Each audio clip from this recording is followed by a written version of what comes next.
We're going to have a look at the impacts of the COVID-19 virus. And, just as everyone still signs in, my name is Roberto Del Corso. I see a lot of old friends, old faces. Angelo's on, Steve is on, Andreas is on. No, welcome to everyone. I know you're all unmuted, but that doesn't mean we don't want to hear from you. In fact, quite the opposite. We do want to hear from you. We do want your questions, so please, we will be using one of the Microsoft Teams tools, the chat box. So please go ahead and open up your chat box and just do us a favor, type in the city or the country where you are connecting from. I'm connecting from Zurich, Switzerland. So let me just go and so if you can go ahead, open up your chat box, type in the country or the city that you're connecting from. I always love to hear and see, Germany, the US, from Michigan, from Paris, from India, from Brazil, Poland. Oh, wow, we really have people from all over. And, this afternoon, we're going to do something a little bit different to what we did last time. And the chat box is going to be our main feature of communication. So if I talk too fast, tell me to slow down. If you have any questions, please type them into the chat box. If you have any questions directed specifically at one of our speakers, then type in, the region or the gentleman's name. So if you have one for me, you type in Robbie question, at least I will then pick it up and we can direct it to the correct person.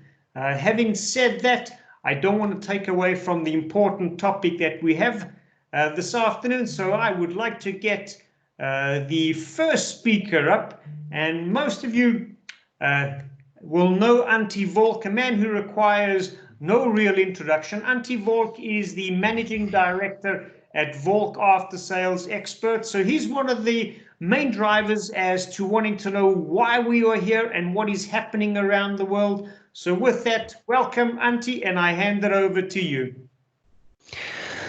Yeah, thank you very much, Robbie, for your introduction. And I'm very happy to see that many people from so many different places in the world.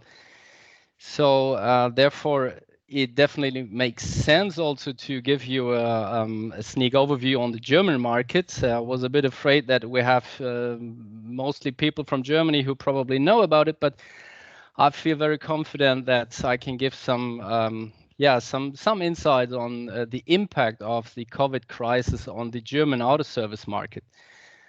I decided to take you to a short history or on a short timeline, looking back on the 3 previous months, how the COVID crisis has been on the German market. So back in the beginning of March, we remember here we lived all in a normal world, and then we got surprisingly locked down by March 23rd, which really came surprisingly after kind of a normal weekend. And since then we got having a lockdown, which means that the contacts was restricted, no public crowding was allowed.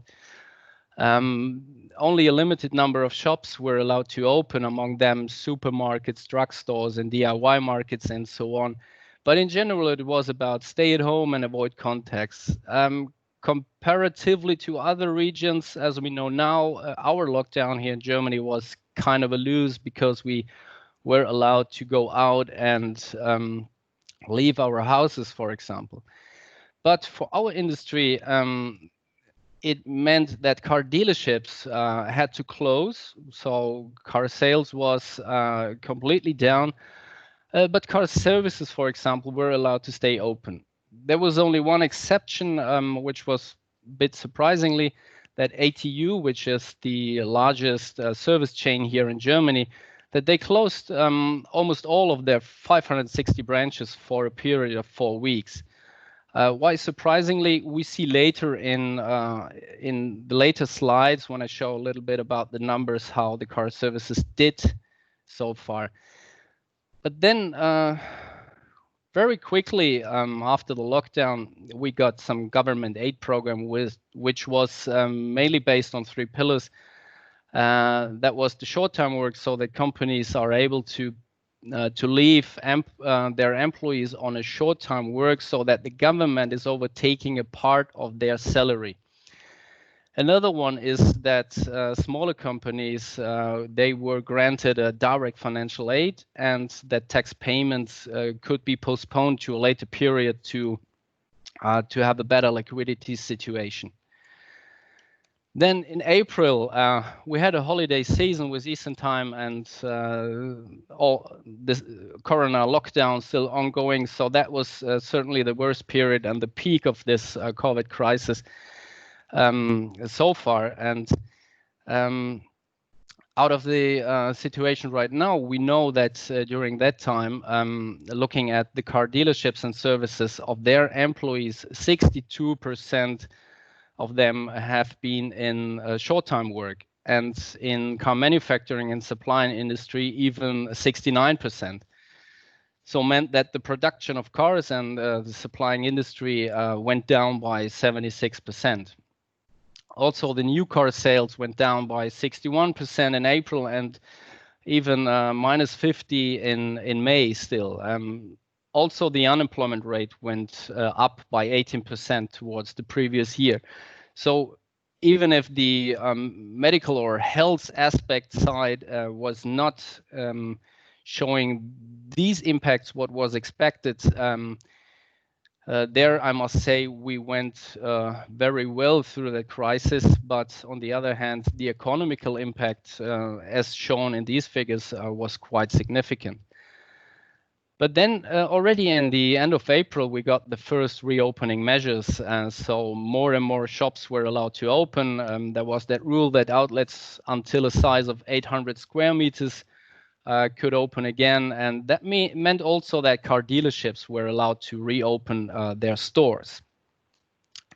Then beginning of May, more reopening measures came. So the contacts were less restricted, but since then we are forced to wear face masks when we go shopping and so on.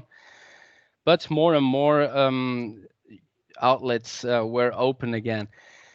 But during May, or starting from mid-May, we realized the impact of the April.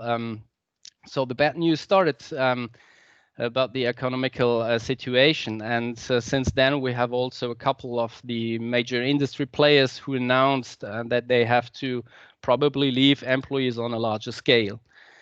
But still, more and more measures came up to loosen the situation step by step. But still, we're at a situation that we have approximately 50% of all the automotive-related jobs are still in the short-term work. Here, I certainly have to explain that short-term work doesn't mean that those people do not work at all. It's up to the company. You can put a short-term worker on 0%, 20, 40, and so on. So you can scale up and down the number of working hours for your employees. Means that we probably are having this kind of situation that many people are in the short-term work for a longer period, but the number of working hours will increase accordingly to situation. Antti, can I just quickly interrupt you there? Of course. Yeah, we have a technical issue and we're not seeing your slides. Since when? Sorry. Share it full screen. Perfect. Right. Let me try once again. Now I can see your slides. And now? Perfect. Now it's full screen. Okay, sorry for that. Thanks, Antti. Yeah, so I was explaining that we are going to have the situation of the short-term workers for a longer period, but that companies are going to play with the number of working hours here. And from the law, it's possible to stay in the short-term work in the longest for 12 months. So there is still some time having the advantage of this of this measure, a governmental measure. But since then, we definitely see that more and more pressure is coming to the government that they have to act on the economical situation. And so they did in beginning of June. They came up with a stimulus package for the German economy. We had a huge financial aid program in total of 130 billion euro. Which is also mainly based on 3 different pillars. And one is the stimulus for the private consuming. And the most significant one is here that the value-added tax is going to be reduced from 90% to 16% from beginning of 1st July until the end of the year. And then there are some liquidity aid programs for companies, of course. And another one is that the investments are going to be raised, and especially to help the ecological and digital transformation, we can say so.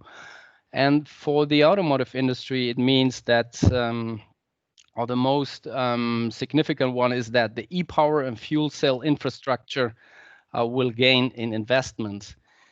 And there was certainly awaited a huge stimulus for the new car sales, similar to the situation in 2008. That was expected by the industry, especially by car manufacturers and the car sellers. And they got kind of a disappointed because the stimulus now was only for electric and hybrid cars anymore. And combustion cars don't get the stimulus. And that's certainly a disappointing situation for parts of the industry. But on the other hand, it's a huge sign of the political decision makers that they take serious steps towards the ecological transformation. Another sign for that is that there is now discussion about a new taxation for new cars, that it's not according the size of the engine anymore, but about the amount of harmful chemical substances coming out of the car. And then another negative point is that the export went down by 30%, and that's for a country like Germany, which is very dependent on the export, is a very significant indicator that something's going wrong here. We have since yesterday an reopening of the borders between the European countries, but this certainly is maybe one step in getting back to normal, but of course the export is very dependent also on overseas countries where the situation is still very similar. And another indicator here is that the number of insolvencies so far did not grow significantly, but certainly it's going to be expected, especially when we keep in mind that the situation here is at the moment that the duty for reporting your insolvency is changed or paused until September, so that we the latest we'll see in autumn about the real situation regarding insolvencies. All right, so far from the timeline. Now let's take a look, a little deeper look at the situation of the car services in general.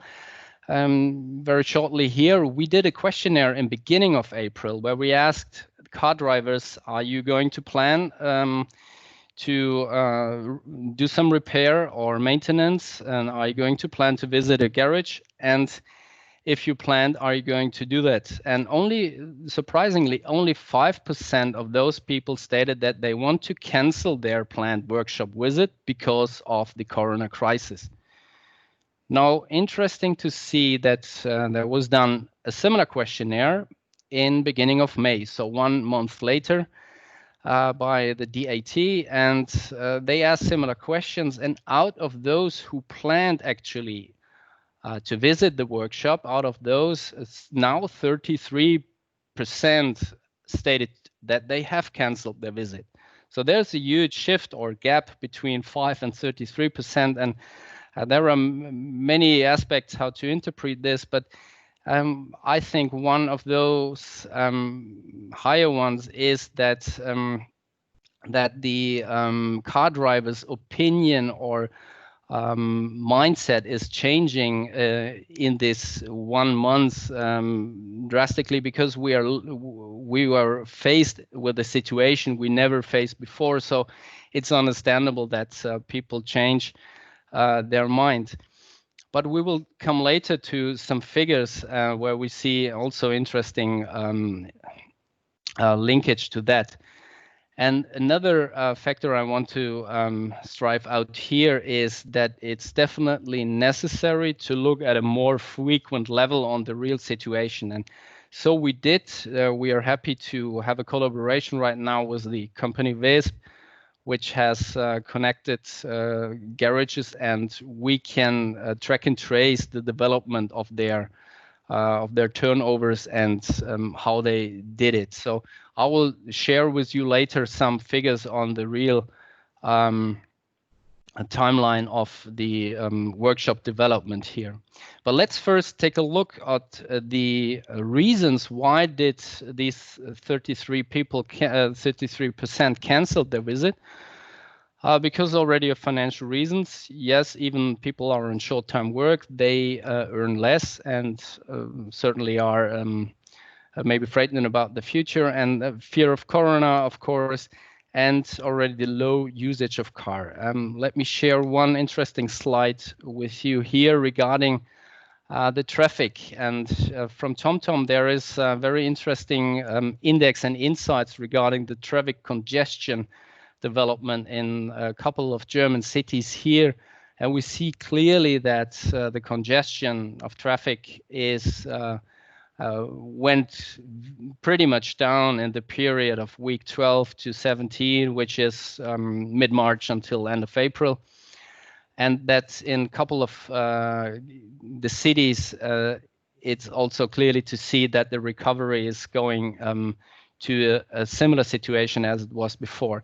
But also very interesting insight here that it's diverse among the cities, where I yet don't see any pattern. But if there is one of people in the audience who have some explanation to that, so please share this with us. But this figure shows that we are definitely felt in a situation that we have overcome the worst, the peak of the crisis, and now are going back to a situation which is more or less going to a normal one as it was before. But it's diverse from different regions in Germany. Now, as promised, I'm coming to some figures regarding the independent workshops in Germany. So now here we have a panel of 50 workshops taking part at this panel, and we can compare their average daily turnover per month. So we compare here the months 2019 to 2020, and there we clearly see that there is a decrease in April, but we also see that there is a pretty good recovery to a level of minus 2.5% anymore. And when we're looking at the year-to-date data, there is a minus of only minus 3.9%, which is when we compare the Corona crisis now, this is a very stable situation for the independent garages here. Looking at other figures here, when we're comparing the invoices per day, here we see a general trend for a longer time that the number of invoices is decreasing and the revenue per invoice is increasing. And we further can say that there is no significant drop in April or May. So when we remember the numbers from the DAT research that 33% of the car drivers canceled their repairs, we can't see it on these numbers of these 50 independent workshops so far. My arguments to that is that Certainly in this period of uncertain times, a couple of people are changing their manners or their plans, but on the other hand, those who didn't plan might go to the garage as well. And of course, there is a difference between independent garages and other stakeholders like authorized garages, for example, or body and paint shops.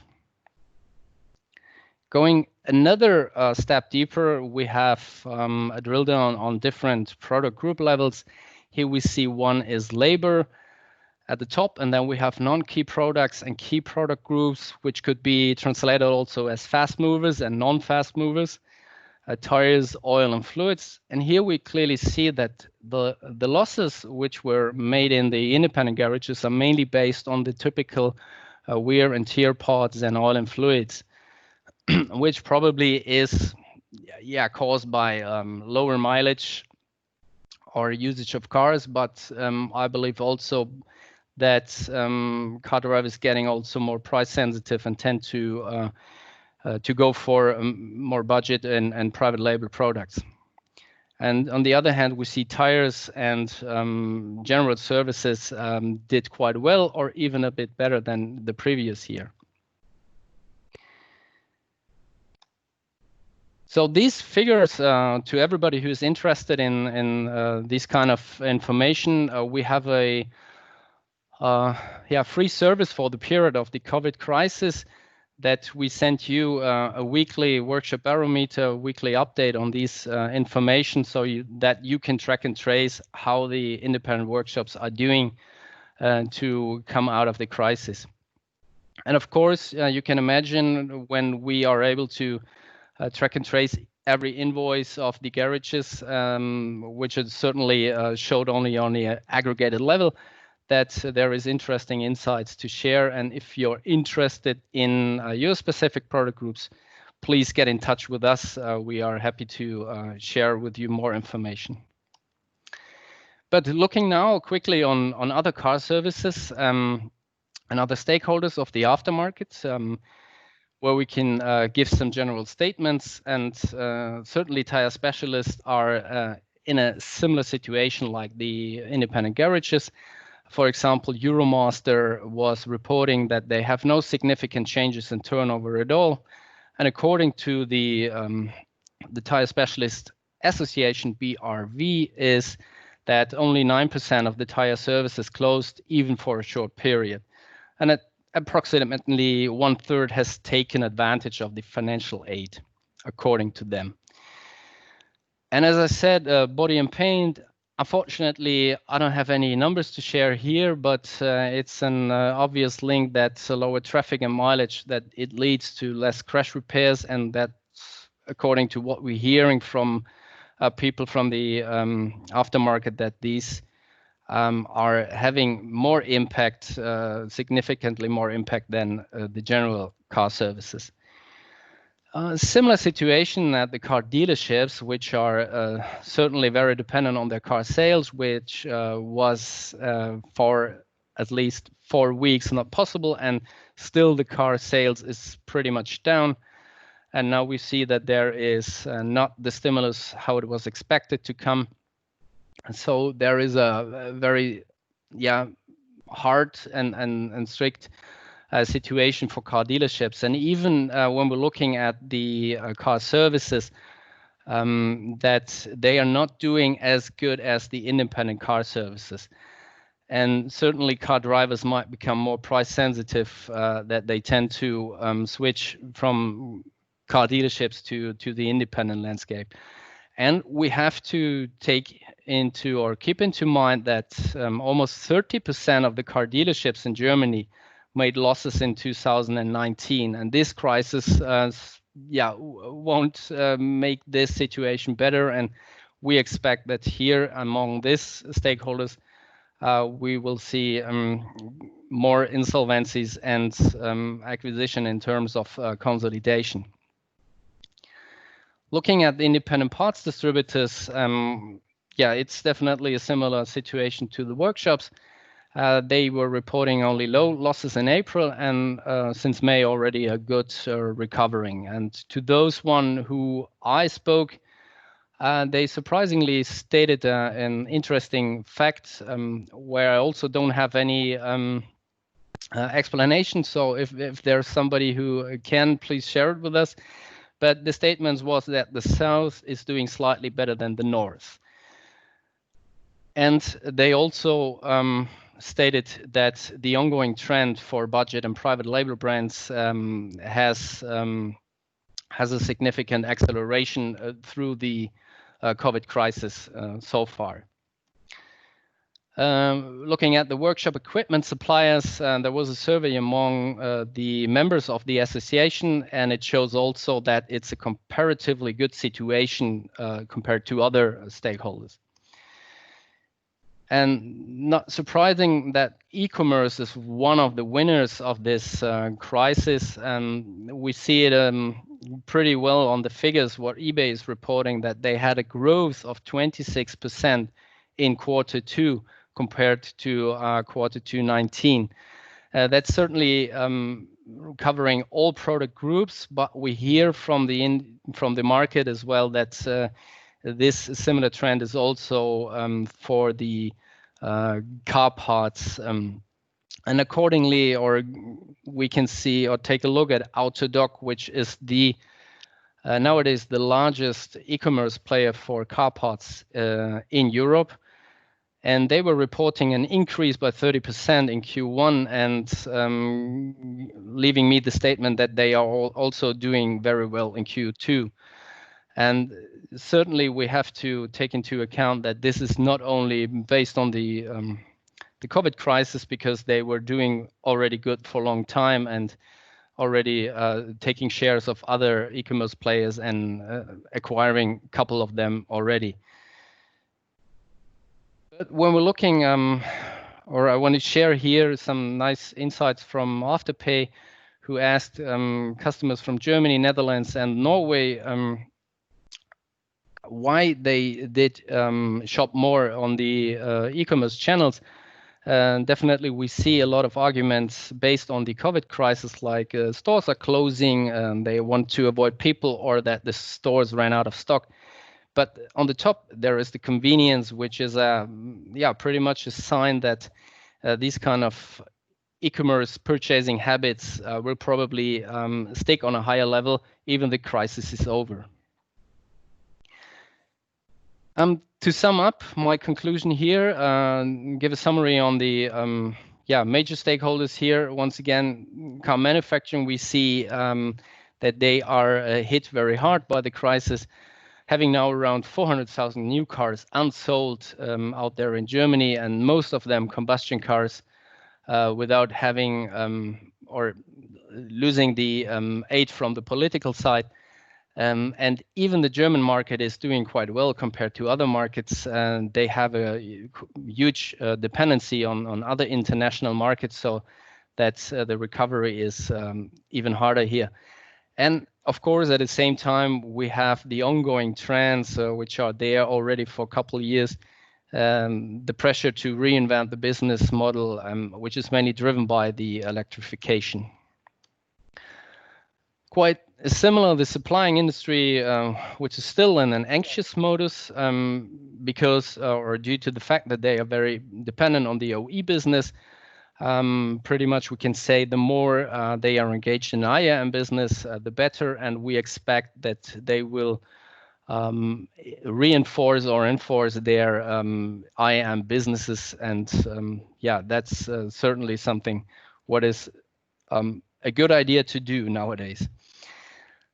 Once again, car dealerships suffering from new car sales reduction, of course, and at the same time, there is even coming a pressure from the car manufacturers that they are building new digital sales channels, so that there is even coming more competition from manufacturing side, and we see here the highest probability of insolvencies and mergers within this year. And independent car service and distribution is doing quite solid and fairly good, as they did also in the previous crisis. But different to them maybe is that the future challenges will definitely come with a higher pace. So it's not time to to cheer and to wait. So it's a situation to acting and be prepared for future challenges. And certainly one of the major impacts here, as stated before, is the car electrification, and that we're happy to announce that we are coming up with a new report on the impact of electric cars and hybrid cars on the car servicing, which we are able to do on the quite detailed information we have on the Dutch market. So that's pretty much from my side, and I thank you very much for your attention. And if there are questions, I'm happy to answer them on the chat. Please leave them there, and yeah, I give the word back to Roberto. Antti, thank you so much for a very detailed overview of Germany with huge amounts of rich information. So thank you. As Antti says, if you have any questions, please drop them into the chat box. That's one of the features we're going to be using today. A lot of you have also said, what about the slides? And do not worry if you have technical issues. If you want to see the slides again, the slides as well as the recording will be shared with you. So do not worry. In case of any hiccups, in case you fall out, in case you need to leave, we will be providing the information with you, as well as all of the contact details of all of our speakers that will come out to you, so you can get their LinkedIn profiles if you need to have, or you have a burning question for them directly that you don't get answered today. But keeping in the theme, let's move on to the next region. So we're going to look at India. Up next is Vinay Mehtai, who's the Director General at the Automotive Components Manufacturer Association of India. So let me welcome Vinay. Welcome, and I hand it over to you. Rob, thank you so much for that introduction, and a very good day to all of you. Or if you could just hit also your big screen, so I'm going to presentation view.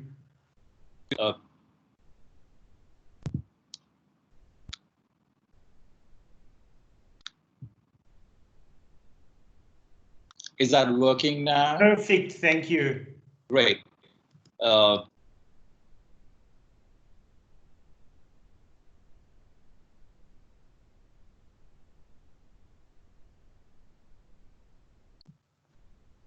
we seem to have lost your sound. I think somehow you might have muted yourself. Can you hear me now? Now we can, yes, sir. Yes. Just to give you a little bit of a preamble before I begin my presentation, pretty much like the rest of the world, India did undergo a lockdown period, but unlike a lot of the places, I believe here it's been rather extended one. We have had a lockdown that was over 5 phases. It commenced on the 24th of March, and the first lockdown period was for 21 days. The second phase began on the 15th of April until the 3rd of May, which was for 19 days. The third phase was from the 4th of May till the 17th of May, another 14 days. Phase 4 from 18th of May until the 31st of May, 14 days. All these add up to 68 days. And the phase 5, which we are now currently into, which is somewhat more like a de-lockdown phase, if I may say so.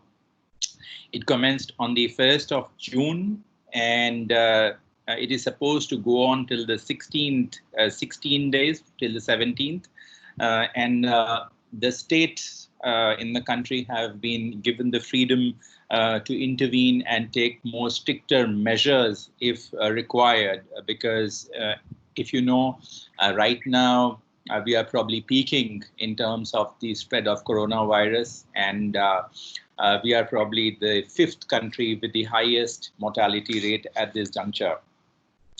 Having said that, to give you a perspective of what happened to the industry during the lockdown period, as you all know, we were doing very well in terms of all the vehicular sales. I will share a slide with you on that. But what is very, very interesting and surprising for the industry is that in the month of April, we had 0 vehicle sales.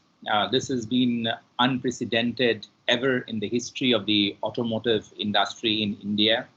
And of course, it had a serious repercussion on the entire value chain, be it on the dealerships, be it on the servicing industry, or be it on the component sector. And as we exit the lockdown,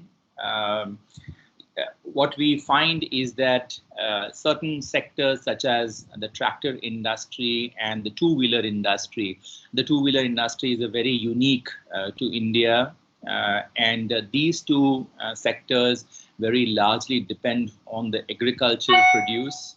You know, as a country, we have a huge rural hinterland. Almost 70% of our population lives in this rural hinterland, and the two-wheeler industry and the tractor industry seem to be coming back rather fast.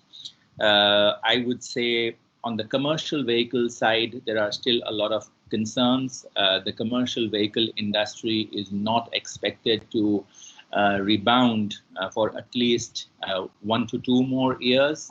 There are certain regulatory challenges that they have undergone because of that, and also because the commercial vehicle industry is directly linked to the economy. And we understand this year the Indian economy is expected to degrow by at least 2 to 3 percentage points. Coming to the car industry, the passenger vehicle industry, as we exit the lockdown, the schedules seem to be improving, which is a good sign. And we believe for the two-wheeler industry and the car industry, in the next 6 months, the situation should improve, and we should hit somewhere about 70 to 80% of our capacity utilization of what we were last year at this point in time. I must also mention to you that the financial year 2018-19 was good for the automotive industry. However, the financial year 19-20 was rather stressful. The vehicle industry overall would have degrown by about 20% in the fiscal year 19-20. And sorry for interrupting you. Can you try to change the slides? So I'm giving you a little background. I will come to perfect. Slides. Thanks. My slides are very data intensive, and I mean, they're just charts, but I thought I'll give you a perspective before I just switch over to the charts. Okay. Yeah, so what I was telling you is that we expect the year 19-20 was rather stressful on the industry, and the vehicle industry has degrown by about 20%. Going forward for the fiscal year 2021 that we are into, the industry is expected to degrow by another 30%. In a way, this pushes us back by a decade. But what is also very interesting is that as we are opening up, of what I heard from our friends in the dealerships, I do not have the numbers like that you have in Germany. The footfalls have been rather encouraging for the dealerships, especially for entry-level two-wheelers and entry-level passenger vehicles. It is yet to be seen whether people are, and the conversion rate is also very high. And it yet needs to be seen whether people are coming to the dealerships, whether this is a pent-up demand, or it needs to be seen whether it will be a sustained demand. So let me now take you to our my next slide that I have. You know, I'm not going to talk about ACMA very much, but we've been around for the last 60 years, and we represent a very sizable portion of the auto component manufacturing base. And for those who do not know India well, this is the map of India. The vehicular industry, you have every single conceivable brand and that you know of present in India today, over 50 manufacturers, largely concentrated in the north of India, the west of India, and the south of India. The eastern part of the country remains a little bit laggard in terms of attracting manufacturing investments. This was a picture in the year 2018-19, and we are the world's largest. We were the world's largest tractor manufacturer in terms of numbers, and of course, two-wheeler industry number one. We were the fourth largest car manufacturer, and this year we should have overtaken Japan to be the third largest, but unfortunately for the tidings that we have at hand. And this is what the component industry looked like. We have a turnover of $57 billion US. It contributes about 2.3% to the national economy. We have a vibrant aftermarket. This is about 15% of the domestic, of the vehicle turnover, of the component industry turnover. This is a chart on the export, we export about a quarter of our production. Important to note here that the entire industry, whether it is the domestic supply or towards the export, it's skewed towards OEM supply, and almost 80% of our export go to the OEMs and tier 1s, while 20% caters to the aftermarket. And Europe happens to be our single largest export destination, followed by North America. This is an important chart on import. We imported about $17.5 billion US for 2018-19. And important to note that almost a quarter of our import comes from China. And this is important from an aftermarket perspective because, when you supply to the vehicle industry in India, you have very stringent norms of supplying, and we have to adhere to what is called as the automotive industry standards. However, there are no standards mandated for supplying to the domestic market, domestic aftermarket. This is a little bit of a challenge, and this loophole is being utilized to service a lot of the aftermarket using poor quality, at times, Chinese imports, and therefore the Chinese imports seem to be somewhat higher when it comes to supplying to the aftermarket in India. ACMA continues to work with the government, and I'm hopeful that in next 1.5 to 2 years, we should have standards mandated for products to be sold in the aftermarket. And this will then literally clean up the market. This is how the chart looks on the domestic aftermarket. We are around a $10 billion market, growing at around 10%, although the cumulative growth rate for the last 6 years is 14%. Interestingly, in the aftermarket, we have three large distinct players. One would be the independent aftermarket, the next would be the OEM players, and the third would be the unorganized sector. And interestingly, the market is almost equally split between these three segments. This is a chart on the vehicle exports, and why it is important in the context of aftermarket is that, Indian aftermarket products follow the markets where our vehicles get exported. And for the year 2018-19, we exported around 6.5 million units of vehicles, largely dominated by the two-wheelers, which is about 3.2 million units, two-wheelers largely going to the African market and LATAM market, to the developing world, essentially. Car sales and go largely to the Southeast Asian market, also to LATAM, and truck sales also go to the neighboring countries, including Sri Lanka. And just to give you a little perspective on the Indian component industry that I come from, is that we are a matured industry, and we have flexible, I would say, an adaptive work culture because we have a very strong presence of Japanese, Korean, European, and American vehicle manufacturers in the country. I mentioned that the 80% of our exports cater to OEMs and tier ones, and the rest 20% goes to the aftermarket. So aftermarket is still a small proportion. What helps our exports is the presence of 35 IPOs. They identify products and send it to wherever the parent company wants them to. And of course, when we supply to the vehicle industry, as I mentioned earlier, we follow the UNECE norms, whereas supplying to the aftermarket, we still do not have mandated standards. Standards do exist, but it is for companies to choose whether to adhere to them or not.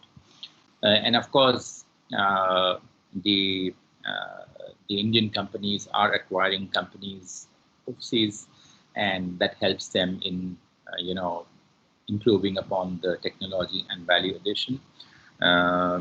And in this context, again, I think that we have a significant number of companies that are under stress. We would also see some degree of consolidation in the domestic market.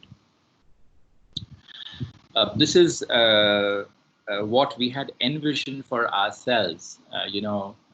When the tidings were good, we had envisioned that we will be a $200 billion market by 2026. But now I think we need to go back to the drawing board, considered we've been pushed back by a decade. For the information of all our audience here, there are two very big events focused on the aftermarket in India.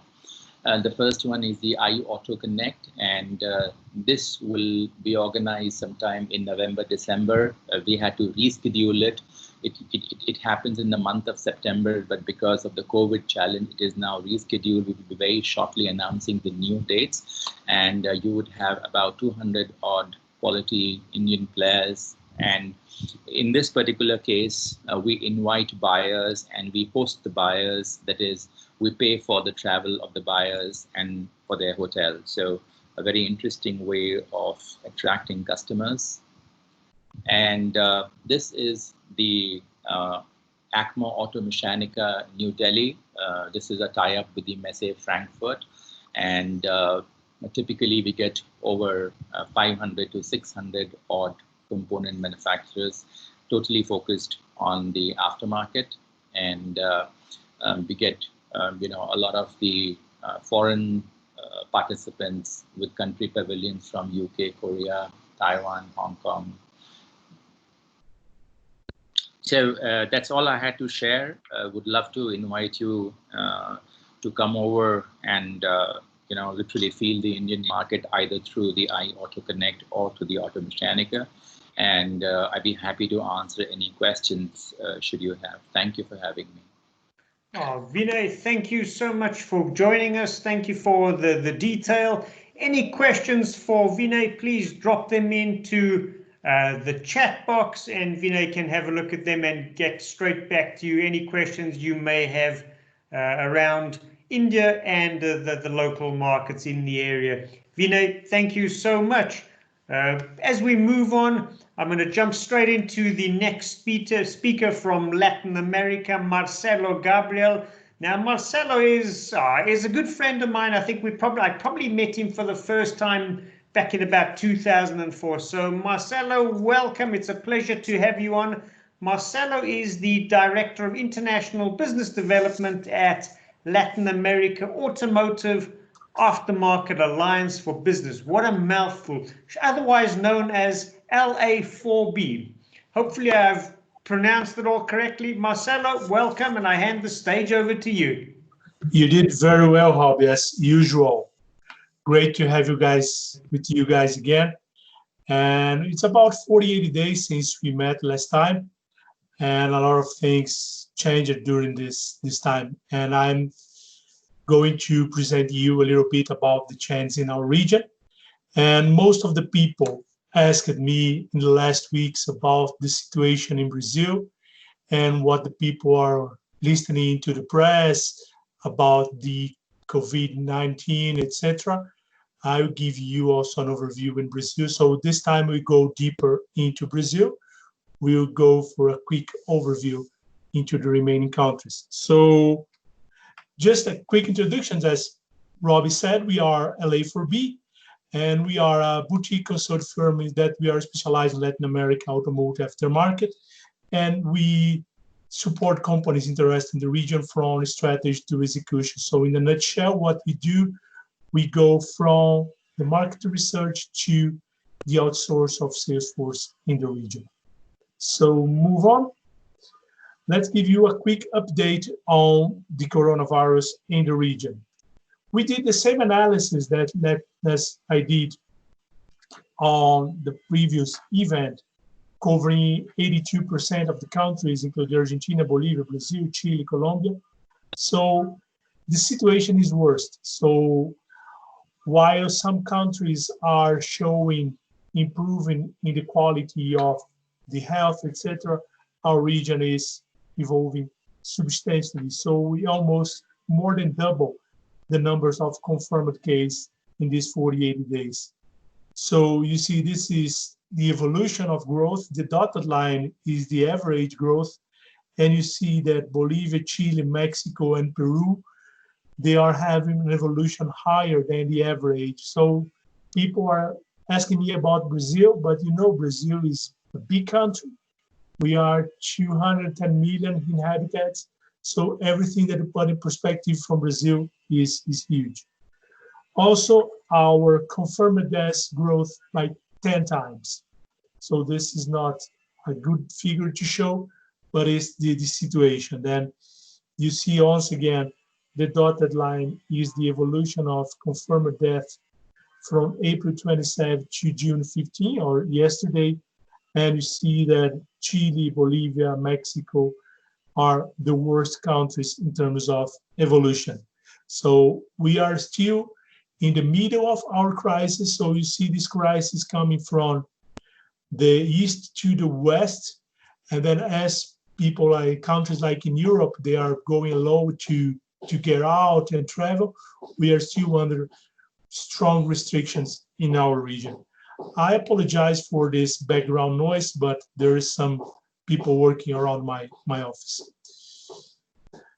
And also, the lethality rate, so this is calculated by the death over the confirmed case, this 40.9. So 5% of the confirmed case in average goes for the death. And you see that Mexico is the worst situation, followed by Ecuador. And it's interesting to notice that Paraguay is keeping the control on the situation. Paraguay implemented what they call the smart quarantine. Paraguay is a small country with 6 million people, but they are doing very well the homework also for economics and also for the health. So Paraguay is one of the countries that you must take a look into for the future, from our perspective at LA4B. So what is happening to the automotive aftermarket? I mean, what is the implication for the persistency of the quarantine for our region? So in Argentina, if you remember the last time we talked about it, the repair shops were closed. So they were open up in May, 75% of them were open, but they are pointing the impact of 40% decrease in the business. Also, the labor unions are negotiating salary reduction to keep people employed. You must remember that Argentina now has a leftist president on rule, and they are forcing the unions again, and etc. And one of the claims from the repair shops is that the car owners are going to the repair shops and asking for the minimum repairs to keep a vehicle operating. I mean, the average ticket or the money that people are spending at the repair shops are on the minimum level. So that's why they are pointing this 40% decrease. And when you go for the Caribbean region, you go for the Dominican Republic, and it's interesting because they reopened the parts stores on May 21st. So all the repair shops were working but without parts. So then when they reopen at the parts store, the mechanics goes to the repair shops, to the parts stores. And one of the things they were claiming is about price increase. So when in March, when the parts stores were closed, they had one number for the price, and then when reopen it, they have an increase of 17%. And they call this for the currency depreciation. Remember, Dominican Republic has the majority of the countries in the region. They don't have local production. They import most of the products they consume. So they are raising the price, and they already informed the mechanics that the prices will also increase when the stocks are being replenished. So this is one of the things that will be an impact of the coronavirus in the region, is due to the currency depreciation, and this was huge in many countries, including Brazil. This will impact extremely the price of the products on the shelves. And then Chile, you can remember that last time we told that several regions were having different quarantine rules. They extended the quarantine for more cities, and the local government is deciding what is essential and what is not. So in certain regions, repair shops are closed, and on the neighbor region, repair shops are open. But one of the clever solutions, they are working at home. So as the car owners is refraining to go to the repair shops, they are working on deliveries. So the mechanics goes to the house, and one of the main cause of this visit, or the mechanic visits, is replacement of batteries, since the cars are being stopped for a long time. And then talking back about the smart quarantine in Paraguay, they are now entering the third phase, and the repair shops were allowed to work on May 4th. And it's interesting because the Paraguay recipe is proving to be effective. While other countries are arguing and discussing what to do during the quarantine, Paraguay is a small country. They decide to have this smart quarantine.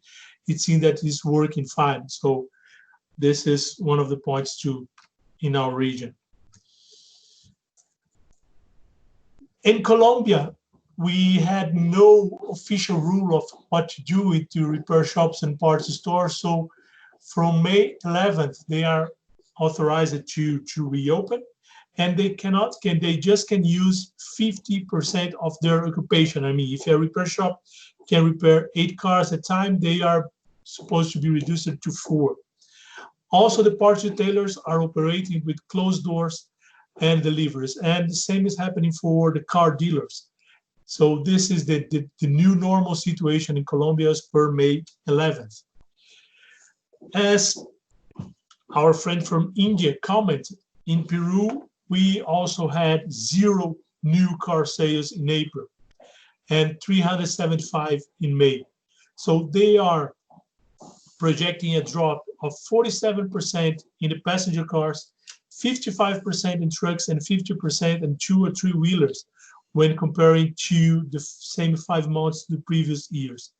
And also the parts imports declined 6.3 on the first 4 months of the year. So the Peruvian market is facing more harder times, and they depend upon the importation of parts. And you see there's no new cars being sold, then 0 was the first time in history. And Panama, they are allowed to reopen on May 13th with restrictions, up to 10 employees, and closed on Saturdays. And this is one of the claims from the mechanics in Panama, that with this demand that was waiting from March to May, they would love to work on Saturday, but they are not allowed.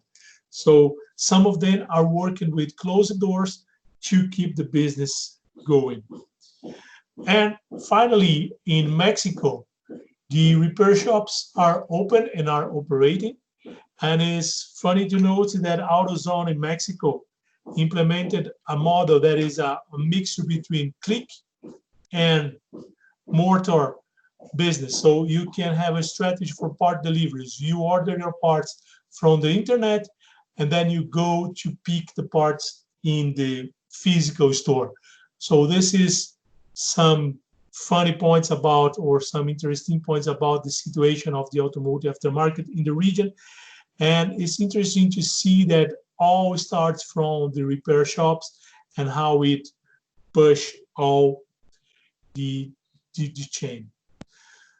So we decided to go a little bit deeper into Brazil this time, and the point is some kind of provocative. I mean, what's going on so far? So what is happening here in Brazil, and how is the current situation?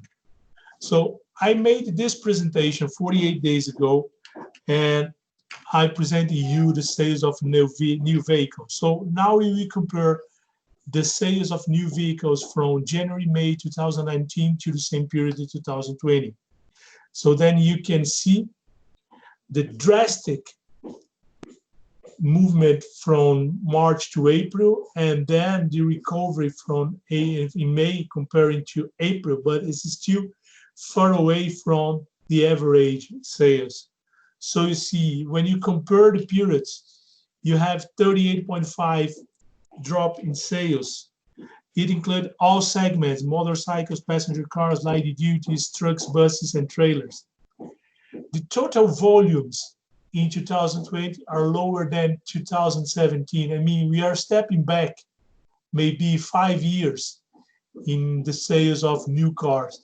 And this could lead to a future problem, because if you are not selling new cars nowadays, maybe this you lack this in the future for the aftermarket.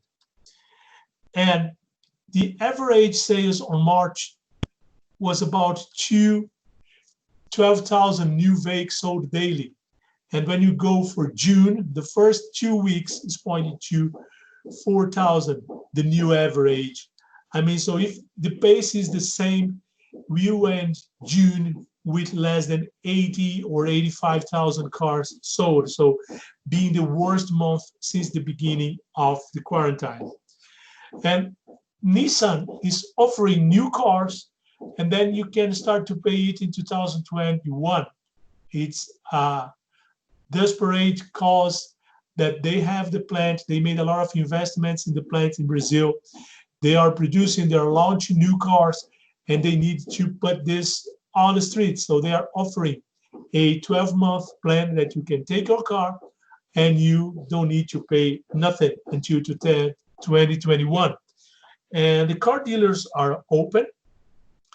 The repair shops from the car dealers were open as the independent repair shops, but then the showroom and the place when they sell the cars were reopened 2 weeks ago, and they are pushing this into retailing activities to push the sales. So, is it good or is it bad for the automotive aftermarket at all? So we made an analysis, and this was made with one of our partners, a company called Fraga. Most of you guys from South America and Brazil know them very well. And we consider what we call the demanding fleet. What is the demanding fleet? It's vehicles with plus 4 years of usage. So this is the cars that is out of the warranty period from the car dealers. And this is a very conservative figure, I would say, that 4 years. We know that after the first year, in average, the customers are leaving the car dealers in Brazil, but this is a very conservative figure. So look at this. So this is how is the evolution. We had a lot of introduction of new cars in 2010 until 2013. This was made to fight against the global downturn. There's a lot of incentives made by the government to push the sales of new cars.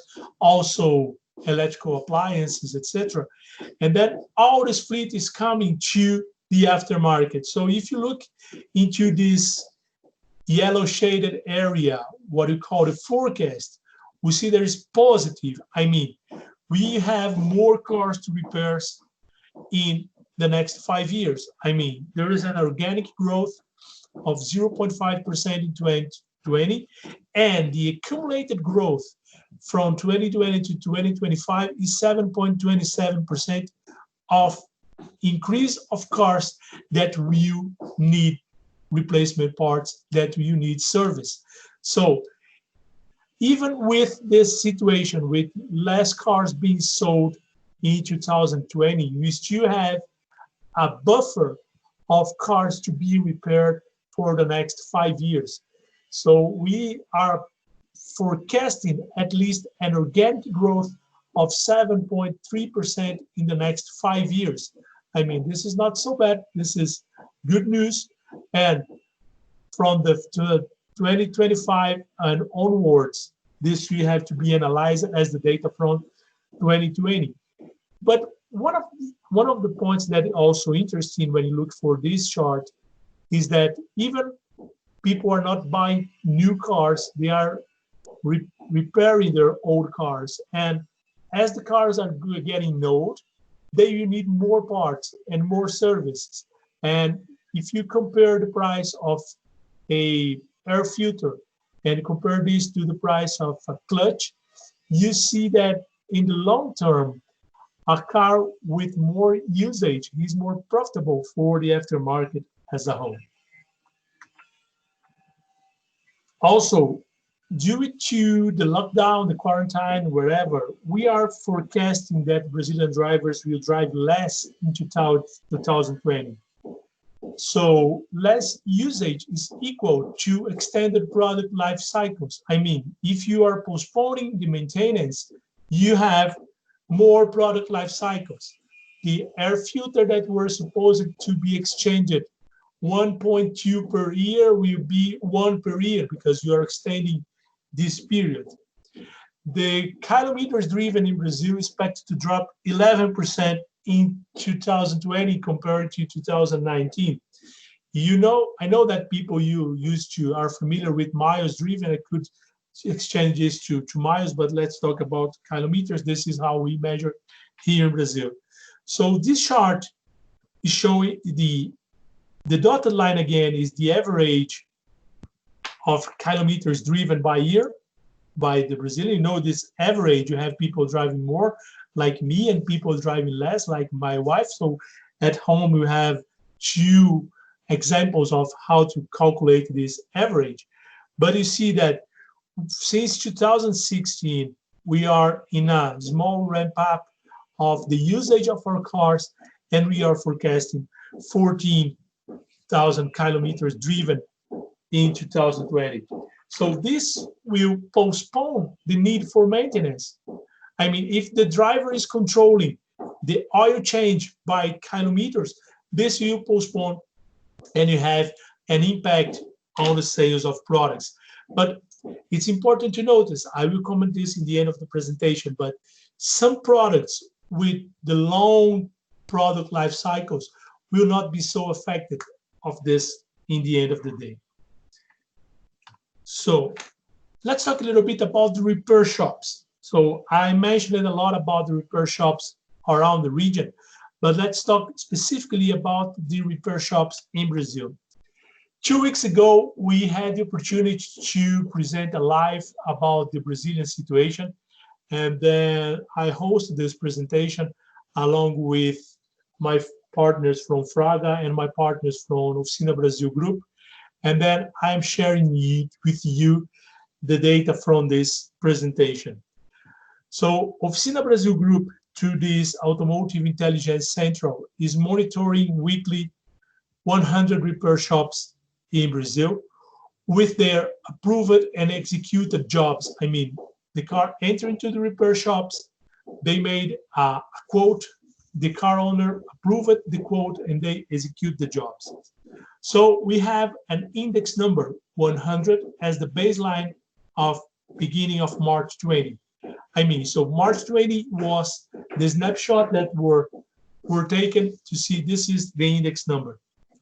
So look at this. This is how week by week the situation is going down in Brazil. So we say that from the beginning of March until the middle of March, when most of the quarantine were announced by the government, the lockdown was announced by the government. Let's say this is the normal. You see, you had a fluctuation between 198, and then in this very week of the 15th of March, when the government announced the lockdown, it starts to drop the movement or the sales or the activities in the repair shops. Then we had what we call the pandemics situation. You see that dropped from 42, then back to 55, 49, 66, 56, 60, and then we are in the first week of May, we are reaching a new average that we call the new normal, but with an interrogation mark. So will this be the new normal for the repair shops? So this is the data that Oficina Brasil Group collected from these repair shops. And since, based on these figures, the worst phase is gone, but it's not on the 100 yet. So also, this was very quantitative. Let's see from the qualitative. This was 2 round of surveys, one made on early May and the latest on early June. And the main issue that repair shops were claiming is shortage of parts on the regular suppliers. So that it happens exactly the same back to 2010, back to 2010, when many parts manufacturers, many wholesale distributors were afraid about what is going to be in the next month, on the next 3 months, and they stopped to purchase parts. And then we witnesses some shortage of parts in 2010. So we know how this works. And this situation, the shortage of parts, led the repair shops to do what? To look for another supplier. Almost 6 out of 10 repair shops were looking for another supplier in May, and the same number in June. 16% were buying parts online, as Antti mentioned that eBay was growing in Germany. So almost 1 in every 4 purchases were made online, and this was not this in the past. So the online sales of e-commerce or the auto parts retailing was not representative so far. Also, the repair shop asked the car owner to bring the parts. Okay, you can help yourself, bring the parts and they'll fix to you. But this is dropping. You see, as they are looking for alternative suppliers, this figure is dropping. The same way as they refuse the service. So when the driver goes to the repair shops and they had no parts, they were refusing. And this is something very interesting that happened a lot of time in Brazil. The president of the Repair Shops Associations used to say that no car without repairs in Brazil. The repair shops will find a way to fix it. This also was made by the Oficina Brasil Group. So what we did a time series analysis on the existing data in the end of May to see what will be the projection, what will be the forecast. So if you look into this, you see the drop in April.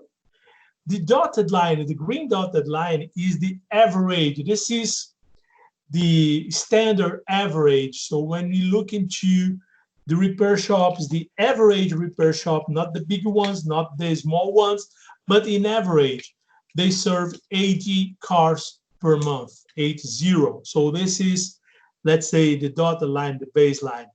And you see there is a drop in January, February. You know, we are facing economic crisis, Brazil, etc.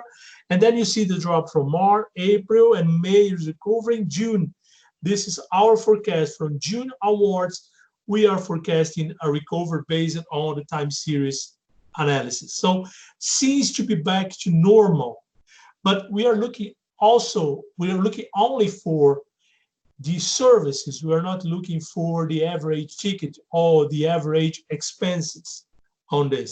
So this is the forecast based on our time series analysis. But on the other hand, the Brazilian automotive aftermarket is still attractive. What we have in terms of tailwinds for our business. So the last new car sold is equal to more maintenance of existing fleets, as witnessed before. So we saw this happening in 2010, we saw this happening in 2014, and we see that the automotive aftermarket is very resilient to crisis, because you have this let's say this demand, this inventory of cars to be replaced. Back to 2018, we made a study that we call the Cuba effect. You guys know that Cuba is not producing cars. There's a lot of limitations to import cars. And then we made this imagination that what if the Brazilian government decide that we are not allowed to produce cars anymore in the end of 2018? Will you have cars to repair into 2080? I mean, there is 62 or 60 years of remaining aftermarket in Brazil.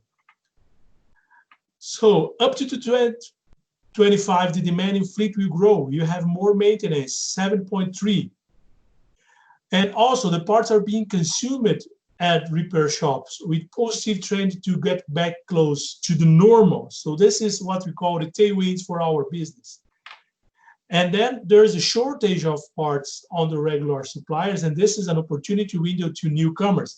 And there is a comment I'd like to make here is that one Brazilian manufacturer had their biggest month in sales in May, because he's selling not to the traditional player, but selling to the small players that are spread in the country and serving the repair shops. But on the other hand, we have the headwinds for our situation. I mean, the less kilometers driven is equal to extension of product cycles. So we have this extension of the products to be sold. The fast fitters will be more impacted by this less kilometers driven. I mean, air filters, oil changer, wiper blades. So they have a postponing in their cycle. And the fleet growth in 2020 is forecasted to 0.78%. So we are not generating inventory to the future. My final comment here is the crisis of the COVID-19 revealed all the structural deficiencies that we have in Latin America automotive aftermarket. You see every country you look at, you see there all the deficiencies that were hidden by the fast movement of the economy are now being appeared. Many players do not reopen after the quarantine, and this is something that we are announcing since 2 months ago, that people without cash flow, people without good infrastructure will not reopen. The parts manufacturers, as I mentioned before, that depends less on the big players, are prospering, even in the crisis. The shortage of money will empower the survivors. This is very critical. There will be a lot of consolidation in the market for the next 60 to 18 months. People that are with good cash flow will buy companies where there's a lot of consolidation, organically and not organically. And the last comment is the internet, but not as we know so far. You find a way to add value into the automotive aftermarket. And the most important thing is this is not e-tailing. The internet, let's say the digital transformation or the digital revolution never happened on the e-tailing of auto parts. And I'm studying this with my friends for more than 20 years. And we never had this happening. But the internet will change the way you do business. So this is what I have so far. Thank you very much. You have my contact data on this slide also. And this is a small picture of what is our region. So thank you very much, guys, for your time and for the opportunity. Marcelo, thank you so much. Lots of good information, lots of detail for Brazil and the South American region. Thank you so much for being here. And any questions for Marcelo, please drop them into the chat box and Marcelo can get on to answering those. As we carry on with our move around the world, I think the gentleman who's probably staying up the latest this evening from Malaysia, looking after Malaysia and Southeast Asia, Devendran Ramanathan, who's the Managing Director and Principal Consultant at ACS, Asian Pac. So Devendran, welcome, and I'll hand it over to you. Thank you, Robbie. Can you hear me? Yes, we can. We can hear you and see your slides. Okay, thank you. Yeah, it's I think along with the Chinese friends, we are probably the latest tonight. So good evening, very late evening. It's 10:20 in Malaysia.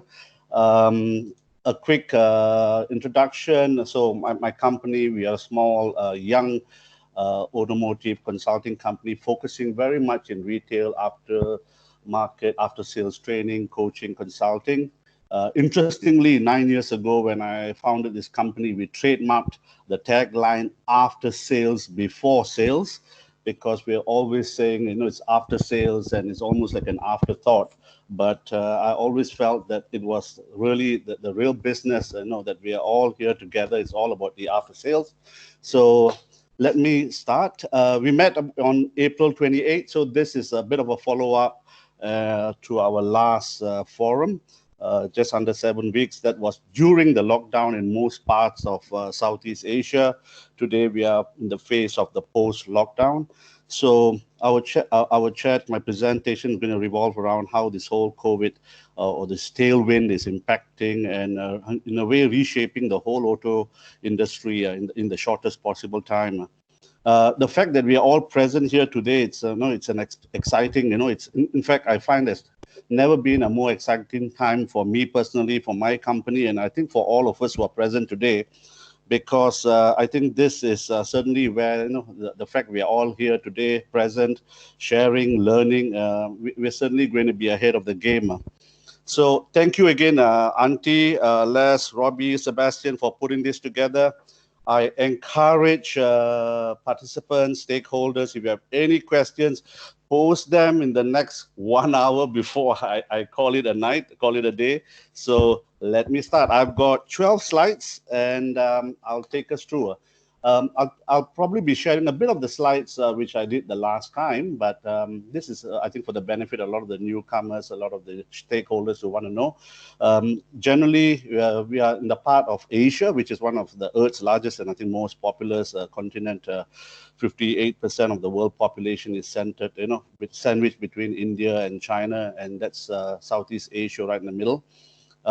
It's my last Google check is about the 5th largest automotive market after China, US, EU, Japan. We manufacture about 4 million cars and trucks per year in this region. About 10 million motorcycles are sold per year and about 100 million cars on the road. Very interesting. So the part which I'll be focusing on is Southeast Asia, and particularly for my home country, Malaysia, to give you a perspective of what's happening here. ASEAN, which is also the acronym for Association of Southeast Asian Nation, consists of 10 countries. You've probably heard of the likes of Thailand, Cambodia, Vietnam, Singapore. So there's 10 countries which make up this interesting portfolio of countries. And since the lockdown, since our last forum that we had on the 28th of April, which I reported the number of days that the lockdown was in place, as of today, almost every country has been open. Both Brunei and Cambodia never closed. All of them have got various restrictions and various phases of unlocking.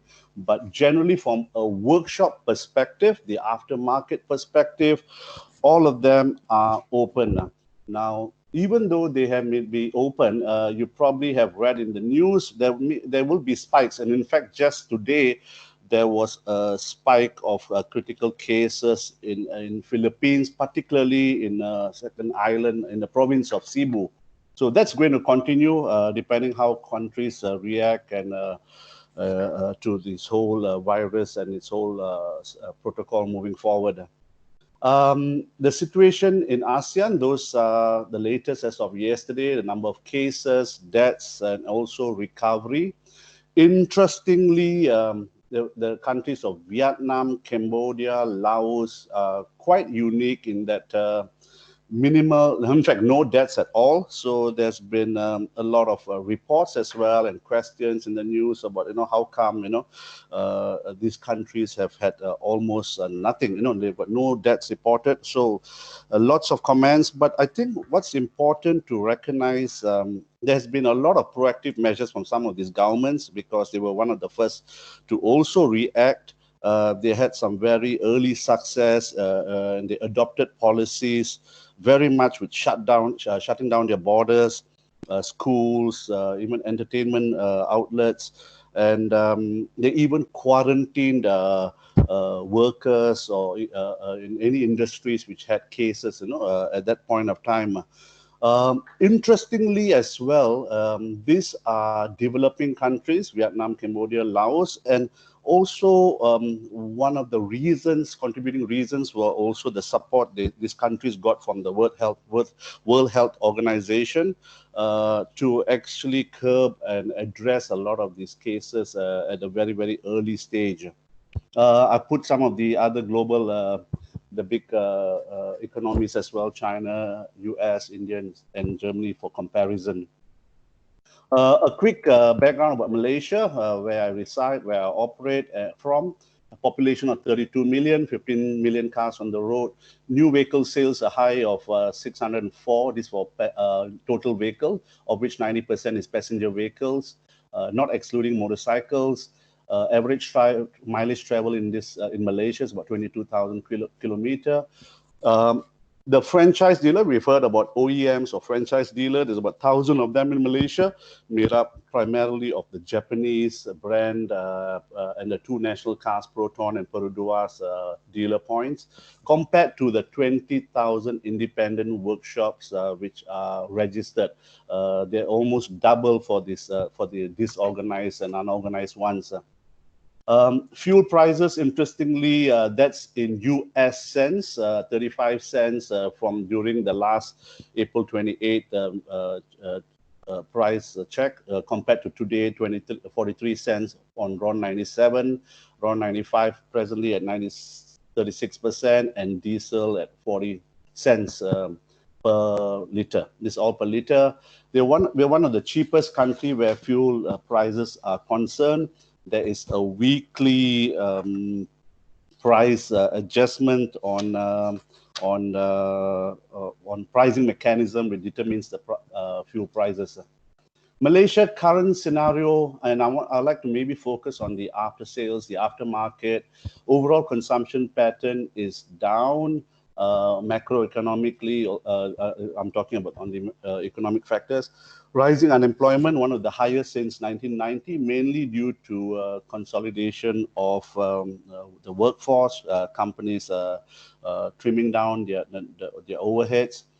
There's been some various government stimulus packages, not only in Malaysia, but also in this Southeast Asian region. Most notably, just a week ago was a sales tax exemption. The country pays a 10% sales tax on both CKD and CBU cars. And what happened was the government announced a 10% abolishment of sales tax on the completely knocked down cars, and half the sales tax of CBU cars, the completely built-up cars, from 10% to 5%, which actually resulted in the first weekend, just as last week, of some very interesting sales for companies who were very fast to come up with their pricing and got their approval from the government and launched their car prices. So that helped very much, and it will help until the year end. This is going to be taking place till the year end. From time to time, you're going to see various other measures being introduced, I'm sure. I think what's interesting is the competition is getting very brutal. Price cutting on the sale of new car prices. A lot of them have been carrying stocks. They used to be carrying 2 to 3 months stock prior to the lockdown. Today, with 50% drop in sales, you've probably been carrying double, but that's at the very least. So carrying up to maybe 5 to 6 months inventory at this new car vehicle inventory. It's having a huge effect on the used car prices now. And I would say personally, the medium-term outlook is, in fact, going to be very dismal. In terms of the aftermarket, I think it's the greatest time to be in the aftermarket. However, I'll caution. I personally caution, and my team of consultants, we caution companies, dealers, our clients to go easy on the upselling. We've talked about sales numbers, and in the after sales about revenue per vehicle and per throughput. I think we've got to be sensitive to customers' affordability levels. They're going to be certainly a lot more price sensitive now. And I think the pent-up demand that we are all facing in Malaysia and also partly in this region is mainly is something which is going to be very much short-term and maybe at the longest to the medium term before it slows down. And this is mainly due to the lockdown period of 2 to 3 months where cars, were not driving. So we had some of the reports just now of battery services, and in some brands as well, you have got condition-based service requirements which still run on time-based rather than mileage clocked. What I also see is a perspective of it's all about the survival of the fastest now versus we've often heard the survival of the fittest. And why I say this is as budgets become scarce today, very limited, us, like an example of ourselves as an agency, or whether you're a marketing company agency, or whether you're a service provider, you've got to be faster. You've got to be there quick. A good example was the abolishment of and the reduction of the sales tax just a week ago. And the companies which reacted the fastest had some of the best weekend sales last weekend alone on new cars. So it's something, I guess, today, it's starting to change a bit of the landscape as well. I think we're going to see a lot of optimization of the retail after-sales operation, both at the franchise dealer and also the aftermarket, the independent workshops. A lot of opportunities and focus now to boost productivity and efficiency levels. Interestingly, and I can vouch for myself and a couple of other friends who run consulting, trading agencies. We seem to be getting a lot of OEMs and OES undertaking market research work in this part of the world. I guess it's time for many of them and many of you participants who are also looking at investments and growth strategies in this part of the world, given the the young population, the growing population, the high car ownership, and I certainly believe that I think the whole focus is going to be on companies who are able to balance the whole wave of digitalization versus the mobility needs and reshaping the new and better customer experience. This is certainly going to be the new premium, instead of just putting a price tag on your new car or on your services or on your parts or labor. I think it's all bringing all of this together. That's going to be the new premium that people are going to be paying. Overall, I feel car companies and also the independent aftermarket cannot gross like the old-fashioned way. I think it's time today for many of them to take stock, recalibrate, reboot, rebuild from ground up, and certainly pay attention to the customers that they have. We often see companies spending so much of money on the front end, advertising and social media, but forgetting that they actually have they've never exploited their database of even service customers. And today, as we all know, it's easier to sell to an existing customer on your database than to go out and spend 300 times more on advertising for the unknown customer. So this is where I think the future is going to be. It's going to be very much on the sweet spot of the dealership, the after sales. We're going to see the greatest revenue coming from the after sales and also profits as well. The risk in this area are low compared to the front end, to the sales and the financing side. The risks are low, the opportunities are high, and I think certainly there's going to be a lot more focus as now companies finally understand the whole formula of after sales absorption and how much after sales can would revenue would carry the dealership ahead. I talked about this in my previous slides that I think we're going to see the rise of the empowered customers. They are certainly going to determine how they buy. We are going to ensure we meet their needs through all various omni-channel approach. After sales, no longer an afterthought. There ought to be a lot of focus. There ought to be a lot of direction right from the top, from the dealership principal, business owners, senior management. We're going to see now. We've often hear about the sales funnel. Today, I tell it's the service funnel which is going to even help the sales. It's no longer that the sales manager introduces a new car owner to the after sales. It's the after sales which is going to introduce a service customer to the sales as a prospect, towards a lead generation activity. From an operations perspective, I think there's definitely going to be we're seeing a lot of focus on the balance sheet. Companies who were clouded with good sales during the last 4 or 5 years are now no longer seeing that kind of revenue, that kind of sales numbers, but certainly they are unlocking a lot of hidden capital in the after sales department in terms of work in progress, back orders, cash and credit debtors, and even inventory obsolescence. I think dealerships which sweat their whole capital are the ones who are going to be successful, working hard to ensure that they remain lean and they don't have a huge baggage in their balance sheet. I lifted off these 2 slides from an interesting presentation from LMC Automotive, which is a highly respected producer of market analysis. And it was quite interesting that if you look at some countries are already showing growth, and I'm sure you'll get the slides later. You can spend some time reading it. But I think what's interesting is they are looking at the analyzed sales rate at the moment of 61 million units this year.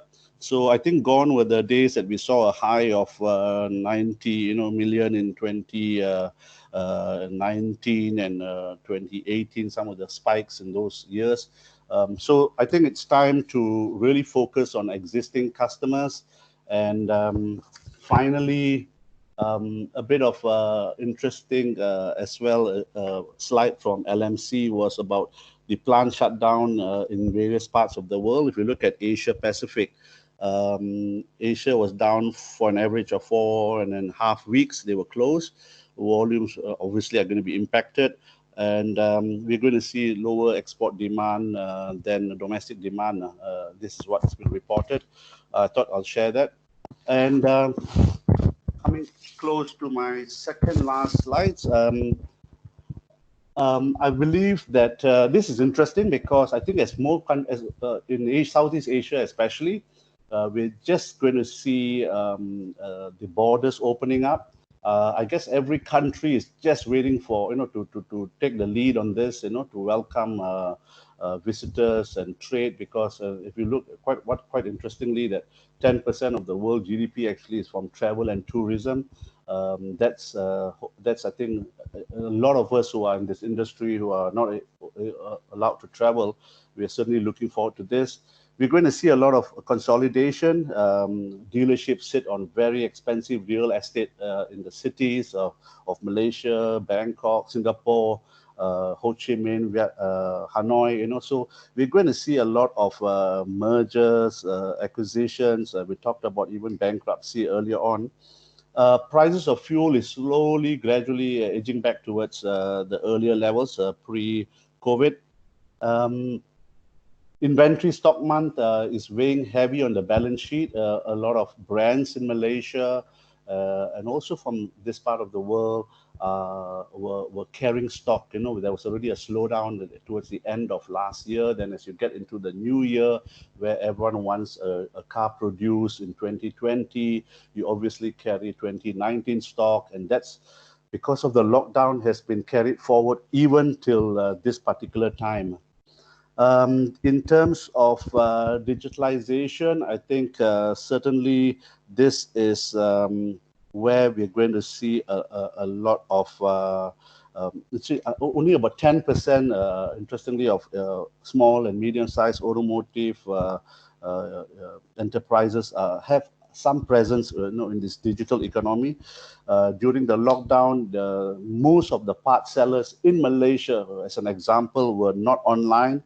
So their business just came to a halt. And I think what we've just seen and gone through, years, what took us years is suddenly happening in a matter of just a few weeks, and the whole change in this whole transformation towards digitalization. We're going to see a lot of usage of internet and e-commerce technology, I believe, to reduce the friction, all friction points between all stakeholders and the customers at the end of it. And definitely, we're going to look at also improve of various capacity utilization and optimizing of assets. A good example would be, why have a dealership with 20 work bays open from just 8 in the morning to 5? So today you're looking at second shift, or even outsourcing your business to an operator who could probably come in and work a second shift at night. We're going to see a lot of collaboration as well, I believe. So that's from my side. Thank you very much. I will look forward to your questions. And thank you again, Works After Sales, for putting this together. I look forward. It's been a great, you have a great team of friends around the world, and thank you all for the sharing. Devendran, thank you so much for some detailed information around the region, around the impacts and how it's being impacted. So thank you so much. Our next speaker is a new face. So I would like to welcome Michael Chong. Michael is the Director of Market Intelligence at the Auto Care Association in the US. So the US, naturally a very key and important region for us. So Michael, welcome. And I think everyone's very excited and we really want to hear what you have to say. So thank you so much, and I'll hand it over to you. Thank you so much. It's a real pleasure and honor to be part of this discussion today. I hope you can hear me, and I'm just going to share my slides now. We can hear you and we can see the slides. Terrific. Well, good day to everybody. My name is Michael Chung. I'm Director of Market Intelligence at Auto Care Association, and I'll be talking about the impact of the coronavirus pandemic within the U.S. aftermarket. Just as a little bit of background, the Auto Care Association is a fully integrated industry association in the United States, and we have members across the entire supply chain. And I've listed a few of those types of organizations here. We have parts manufacturers, we have manufacturing representatives, wholesalers, distributors, business services, so consulting, market research related types of services, as well as aftermarket shops, so service, repair, tire repair, and the like. One of the things that the Auto Care Association does is to advocate for policies on behalf of the industry. So we have a government affairs and regulatory affairs group that that presents things to Congress and to the federal, state, and local governments to advocate on behalf of the industry.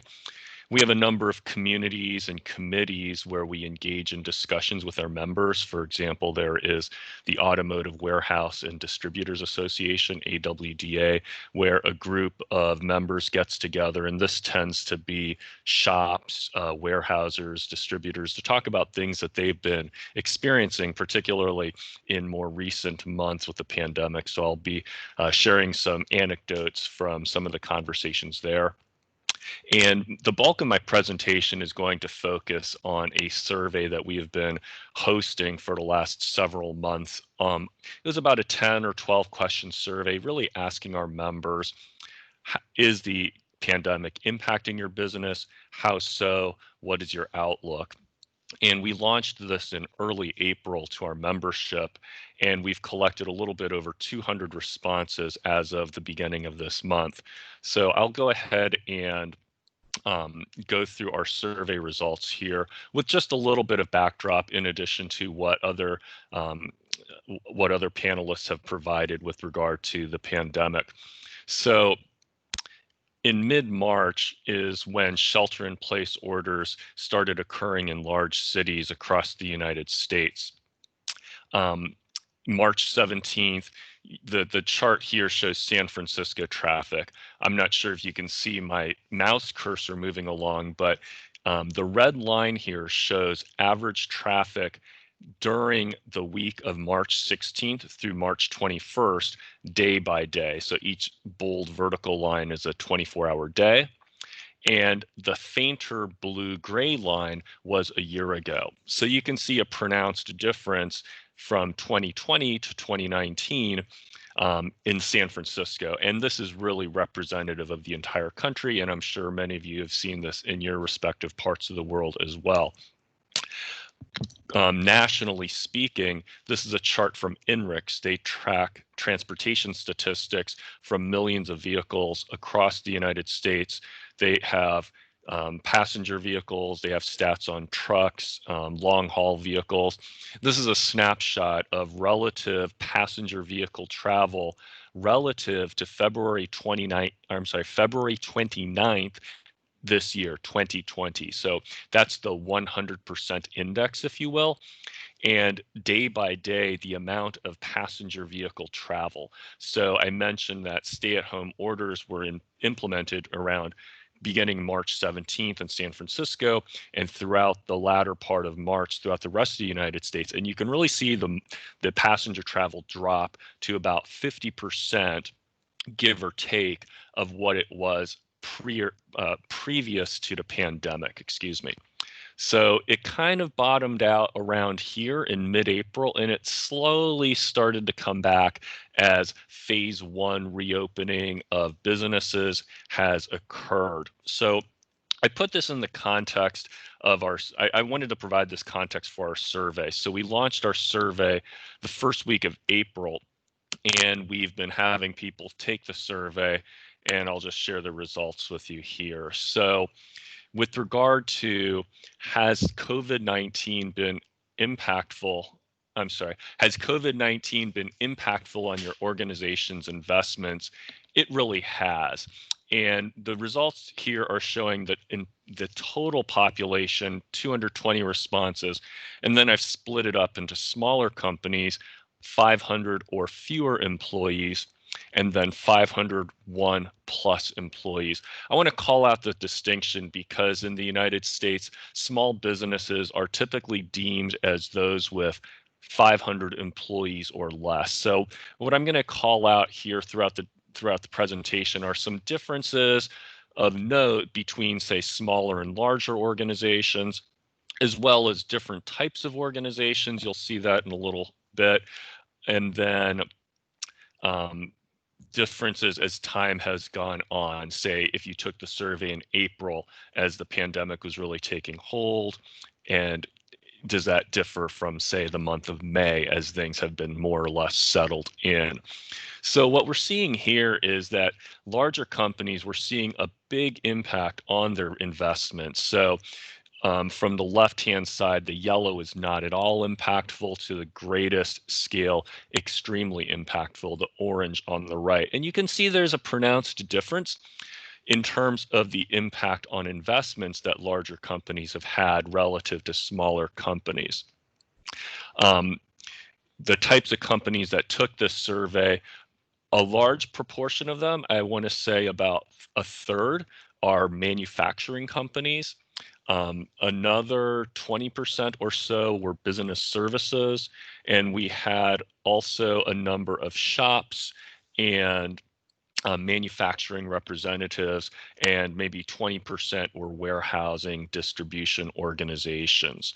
So pretty good mix of different types of companies, and about 3/4 of them you can see are of the smaller size.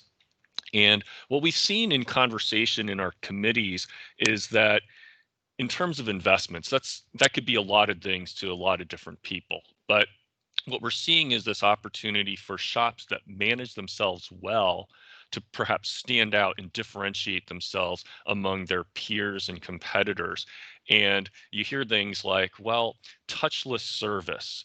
How am I going to make sure that my customers feel safe? They're driving about 50% less, if at all. They might be nervous about coming to the shop. So how can I make sure that the transaction is as seamless and as contactless as possible? And some shops are finding that being able to pick up their customer, drop off their customer is beneficial. It sets their customers' minds at ease.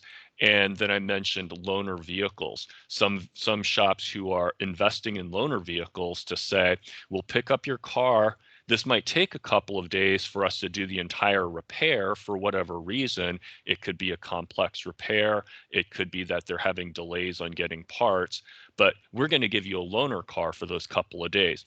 So that's really an opportunity for companies that are more forward thinking to set themselves apart. And that's, of course, on the service side. In terms of business performance, similarly, we see that larger organizations are more prone to saying that they have a high impact. And when I say high impact, I'm talking about the top two, extremely impactful or very impactful. So these larger organizations tending to be more manufacturing organizations, perhaps warehouses, distributors, they're seeing a real hit on their top and bottom lines here with regard to business performance. And overall, 61% of our population, the 220 total, is reporting a strong impact. Probably not terribly surprising given the circumstances in the American economy and throughout the world with regard to staying at home and reducing activities. So let's quantify this a little bit. How much of a reduction in demand, or what has the question is here in the title, exactly phrased as it is in the survey. How much has COVID-19 impacted the demand for your product or service in the first quarter of this year versus the first quarter of last year? Now, this was asked to the people who said that they are experiencing an impact to their company. That's why the sample size goes to 194. So of those 194, the yellow bar is the no change. As you go left, it becomes more and more of a strong impact on demand. So the 12% here are seeing more than a 50% decrease in their demand. 32%, 1/3, is seeing decrease 26 to 50% in their services and products. So 2/3 of organizations are seeing at least 11% or more decrease in demand. I know it's a little bit confusing sometimes the way I say that. It exceeds 10%, but however you want to look at it, it's a substantial impact on income and demand for these organizations. A handful of organizations here, starting in green and moving rightward, they're seeing increases in their demand. Now, these could be business services companies that are saying more requests for help. What do we do? How are we supposed to read this market? What should we be doing in order to succeed and to stay afloat during this difficult time? Just one side note here, if you see a band of color that does not have a number on it, it just means that it's 4% or less. So I just did that to keep the crowding of the slide from getting out of control. So along with reduced demand, the question comes, how well are you going to be able to stay solvent? How well are you going to be able to keep running your operations? And within our population, we asked the question to everybody, how concerned are you about your organization's cash position to finance your current operations? And what we're seeing here is similar type of scale, not at all concerned in the yellow to extremely concerned in the orange. What I'm showing here is the total overall that 32%, 1/3, are highly concerned. They're very concerned. They're extremely concerned about being able to fund their current operations with their cash position. In April, we saw that it was 36%, but in May, we saw that it was 14%. So what we're seeing here is that as time has gone on, as the market has kind of found its bottom and people are really getting a sense for, okay, this is what the impact is. This is what our new normal is for the foreseeable future. They've been able to manage to kind of set their expectations and brace themselves for what's to come. Because a lot of what was happening, and pardon me as I rewind here, when we were going through this period, everybody was saying, well, where's the bottom? How long is this? How bad is it going to get? And by the end of May, people are saying, okay, I'm seeing a little bit of a flattening of the curve with cases. I'm seeing a little bit more guidance from my local community and state regarding opening and closure, et cetera, et cetera. So people have kind of adapted, if you will. So I think that's part of the reason we're seeing a little bit of a improved outlook regarding their cash position. And that leads to the next question here. We had a follow-up question. If people are concerned, we just said basically, what are you doing about it? And this was a free-form response. And a lot of the things that came up are things you probably expect to see. In many of your countries, you're seeing government assistance programs. And similarly in the United States, a lot of these owners and managers of these businesses are taking advantage for applying for loan programs, assistance programs. They're working with their vendors to extend payment terms. They're working with their customers to get paid faster.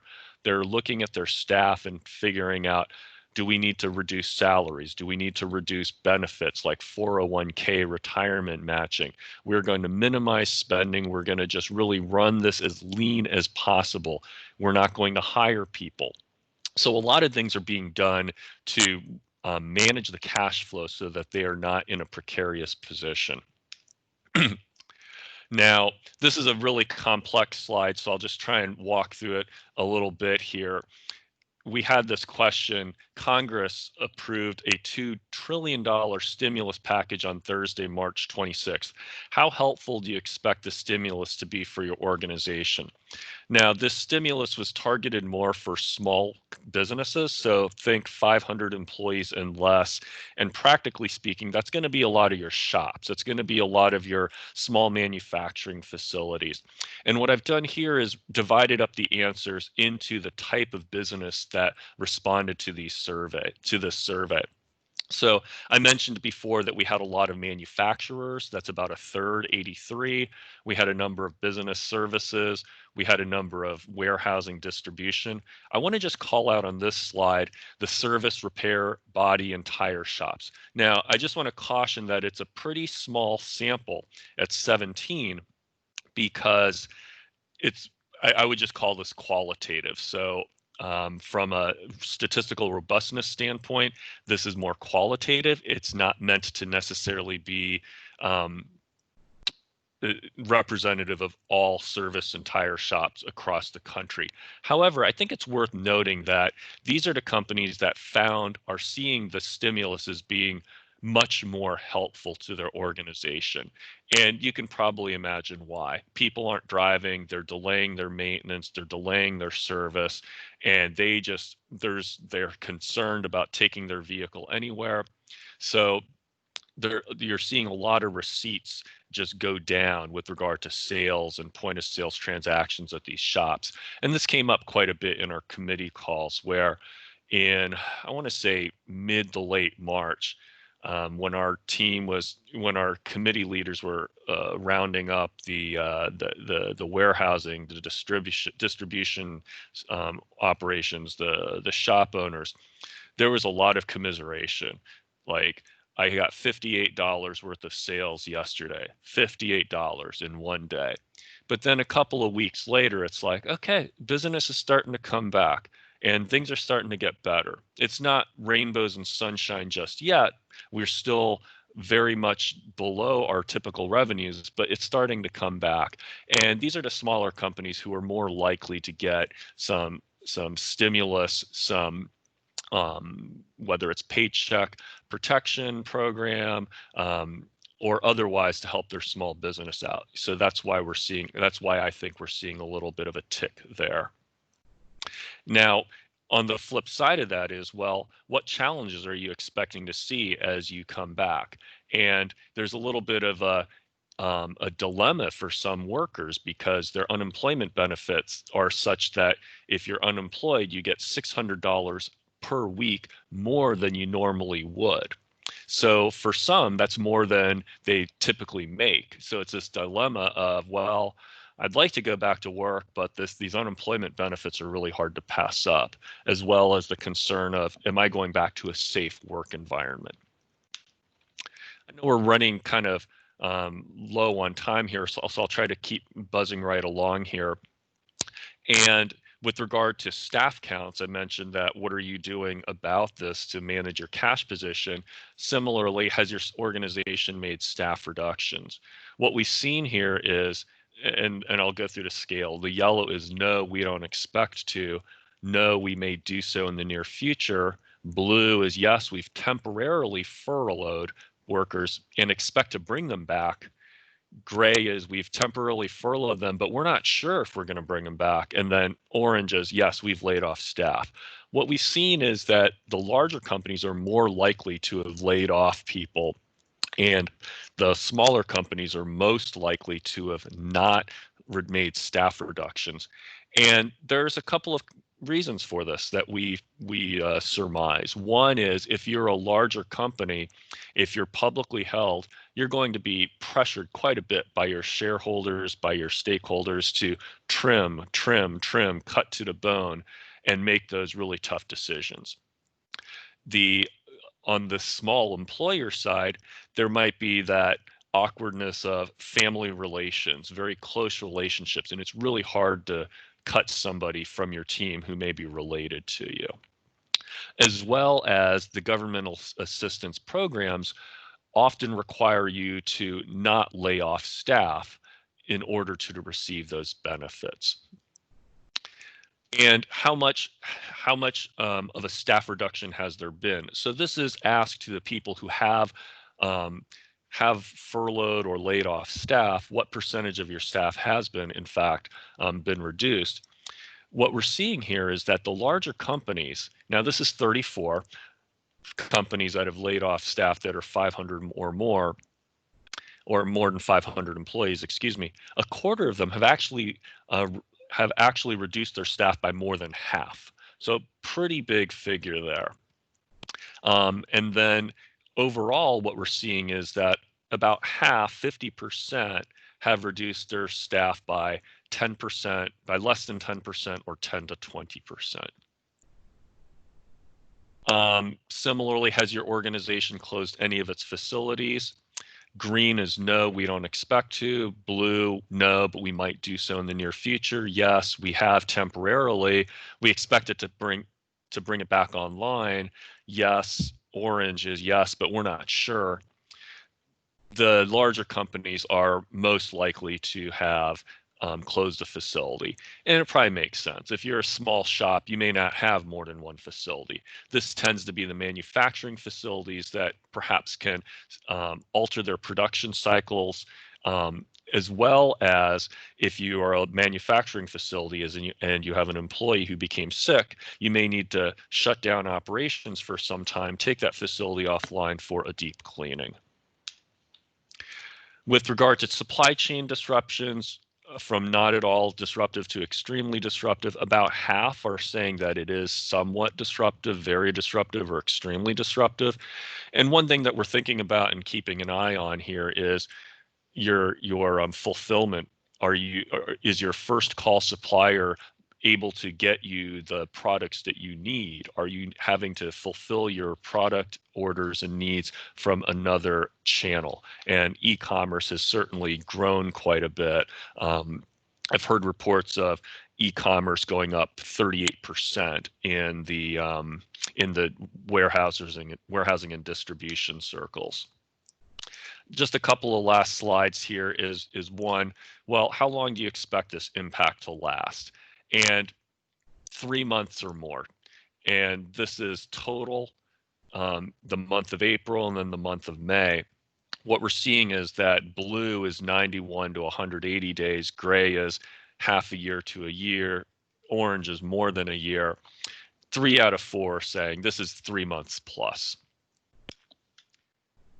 That said, overall outlook, what's your overall outlook for your organization in the next 12 months, from extremely negative to neutral to extremely positive? Overall, it tends toward somewhat negative. That's that green band here. What's interesting, though, to note is while it's 55% negative overall, you're seeing a little bit of the sun coming through the clouds here, I think. In April, we had 23% who were positive, and in May, we had a third who are positive. So that's hopeful. So looking forward, what we're keeping an eye on here is buyer behavior. Are individuals purchasing their goods from another channel? Are they going to do things to get parts online? Everybody's been stuck at home. People with a hobby car or just a regular commuting car. Is this do-it-yourself trend? And we've seen more people doing their repair and maintenance by themselves. Is this going to stick? Have we reached an inflection point, or will this peter out over a few months? I mentioned the e-commerce trends. Several of you have talked about vehicle sales, the corresponding impact on service, dealers. If new car sales are down, service is likely going to be down, all the impacts on pricing. Lots of things that people are keeping an eye on, including us at AutoCare. Several of you mentioned this as well. Unemployment, will that come back to, I think we're at around 14% unemployment. Previous to this, we were at about 3.5%, 4%. So as unemployment goes down, will people start driving again? I'm working from home, but will I be working from home for the next several months, the rest of the year? Education. I have a son who's finishing 8th grade. So children who are in school, college students, how is education going to happen in the fall semester and on? And then, of course, industry consolidation, companies becoming more vulnerable, what's going to happen across the supply chain from an M&A perspective, mergers and acquisition. So a lot of interesting things that we're keeping an eye on. And I just want to say thank you again for allowing me to be part of this discussion. Please feel free to reach out if you have questions, and I'll just pass the baton back over to the team. Oh, Michael, thank you so much. I love the information about the US. I see there's some huge impacts there, just like in every other region of the world. Recovery coming at different speeds, but thank you for sharing that. Very informative. Great to have you on. Thank you again. You're welcome. Any questions for Michael, please? He'll be around until the end. Drop them into the chat box. Any questions that you may have, Michael will gladly answer them as best and in as much detail as possible. Moving on to our next speaker, Mark Zander. Old face if you've been on the last one. So Mark is the Managing Director at Africon, and he's going to talk about one of the regions of the world that I most love and I'm very passionate about. So Mark, welcome, and I will hand it over to you, and you can take it away.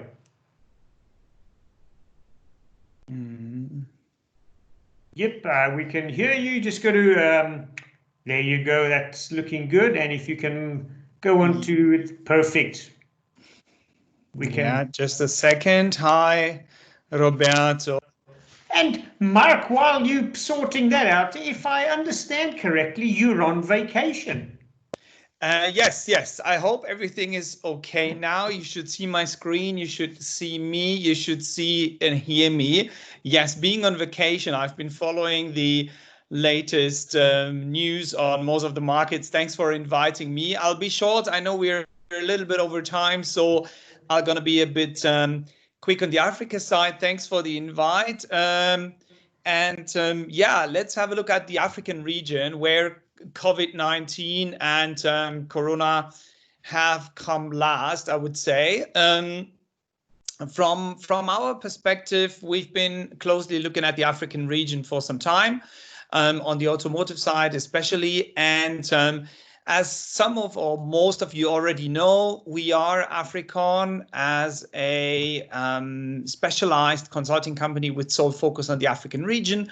We've been doing about 35 projects now for the African region when it gets to automotive, especially on the independent aftermarket side. And just to bring you back a little bit on where Africa stands at the moment, we do have VIO, vehicles in operation, of roughly 53 million vehicles. That includes passengers, light and commercial vehicles. And with this, we are, as an African region in total, a little bit above Germany and Brazil. Looking at the numbers, obviously we can say that for most of the African countries, Nigeria and South Africa carry most of the VIO which are present in the market. These numbers are still from 2016. If you want to, I'm more than happy to send you an update on the latest vehicles in operation in Sub-Saharan Africa. And this numbers, which were quite interesting for most of the companies worldwide, reflected in something which happened in the past 2, 3, 4 years, where we saw that companies were suddenly looking more at the African region. And yes, Bosch has been one of it, saying that it's a strategic, very interesting market for their company.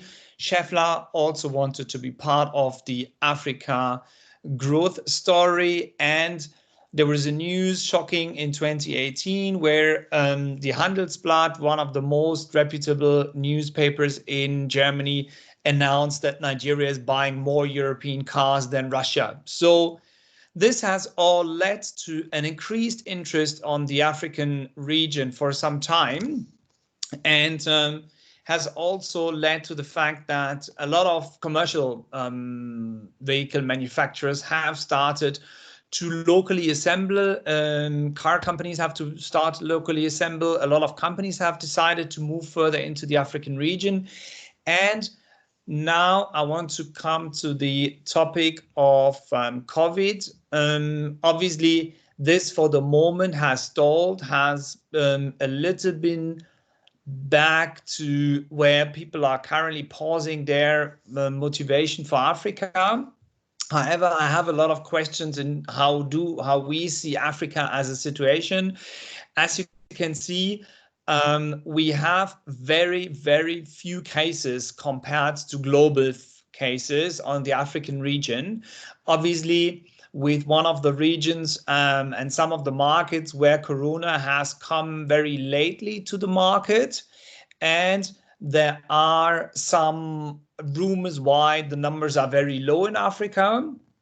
Some of the rumors obviously say that the population is very young, so very few deaths really occur in the African region. Some of the rumors say that the African countries already know how to deal with these cases very effectively. I've seen people traveling to Nigeria about 5 years ago, where you had to sanitize hands, where you had to have all types of things done before you even could enter the market. So we see that over the past 40 days since I last looked at these numbers together with you, the numbers have not so crazily increased, right? Everybody's looking forward to Africa really having increasing numbers. This has, for the moment, not really happened so much. However, we as Africon and together with the colleagues, we do see two scenarios happening. One, where the African region really has the opportunity not to be affected too much by Corona due to various reasons, early adoption to the problem, early maneuvers in most of the markets, young population, etc., etc. Or the second scenario is obviously a bit worse, where the Corona crisis might only now come up with more tests happening in the region, with more understanding on what is happening in the African region. So we very closely monitor this. And if anyone is interested, why don't you drop a mail into the chat, and I'm more than happy to send you our regular Corona Africa update.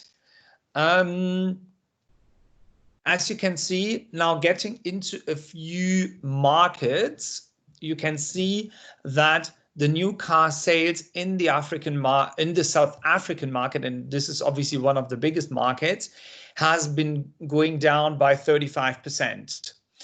Now, South Africa had a decline towards 2016 and started to have a very interesting incline again in some of the numbers. However, with COVID-19 now hitting South Africa as well, new car sales have dropped by 35.4%. Looking at Nigeria as a market, the new car sales has even been worse, going down by 55%. However, what you need to know is that Nigeria is a market where there is a lot of used cars imports, and these used car imports have been also on a decline. However, we do currently see a tendency of cars being more repaired. We currently see a tendency of cars being imported from the European, US markets, whereas Nigeria is a very US-European car market. And we foresee that this is going to be till end of the year. Especially in Nigeria, we've seen that Nigeria is one of the markets which is very oil dependent, and with limited sales in oil, obviously, we do not see an ease for Nigeria for 2020, but rather a only recovery by 2021. However, what we need to say, and this is the example of Nigeria, countries have taken immense measures to prevent COVID from outbreaking, because they obviously know that the medical system might not be as strong as it is in other markets. So we do see that markets are taking immense measures to ensure that COVID-19 will not break out. And I have colleagues in Nigeria, Kenya, and other markets, and especially my colleague from Nigeria reported the other day that it's difficult to go out, that people are taking very precautious steps not to try to be affected too much by going out, by having the opportunity to be out in larger markets, etc. And therefore, some of the things already done by the government. We also see this when it gets to automotive. The automotive production capacities are down or only coming up gradually again. However, what we see is that people very manually, with friends, with roadside mechanics, etc., start repairing their cars again. And a colleague of mine just stated that business is kind of back to normal as traffic jams are increasing in Kenya, in Nigeria, and other African markets. We've had the opportunity to visit some warehouses, and as you can see from the pictures, at the moment they are quite filled up with some of the products obviously stocked at the moment, not selling as quickly as they are. Jumping to Kenya, we could see that the Kenyan market is down by 28% in terms of vehicles and new car sales. However, especially in a market like Kenya, we have seen that the market is already kind of recovering back with low numbers of corona. And we do see that capacities in the Kenyan market, as you can see here, are obviously been reduced. From this survey, we could see that before COVID-19, around 20 to 25% replied that they're at high capacity, but as you can see, the numbers have declined at the moment. Most of the production capacity in the Kenyan market are around 50 to 60%, but this comparison to some of the markets is still high. Obviously, due to the cause that immense precautions have been taken and people need to get back into business at the moment. We also had a discussion with companies trading with spare parts, and they obviously said some of the key challenges are sourcing of the materials, are increasing costs for spare parts, and they obviously have challenges, not so much internally in the markets, but with other markets where they either buy or sell to. What does it mean for the medium and long term? Before this presentation, we had some discussions with some of the players in the market. I think what is one thing we've observed from the West African markets like Nigeria, Ghana, etc., the local production will increase. People are putting more efforts to getting the e-commerce channels right. And we do see that some of the markets, especially in Nigeria, play a kind of trading zone in the region. In South Africa, we do see that the consumption of spare parts and cars is less.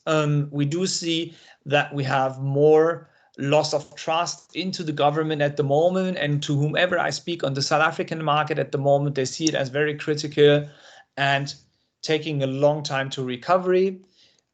So what we as Africon are at the moment seeing is that some smaller markets been picked out from some of our clients to be looking at. Ethiopia is one of them, Ivory Coast is one of them. So that is something we see for the African region. When speaking to our current clients, what are they saying on the African region? Some obviously see that they're going to be taking a break, or they're going to be pausing, or they're going to be not putting Africa in focus at the moment. But with some of the others, we've seen that they've just started with us now, because they say sales team is in Europe, sales team is at home. It's the right time to look at Africa now.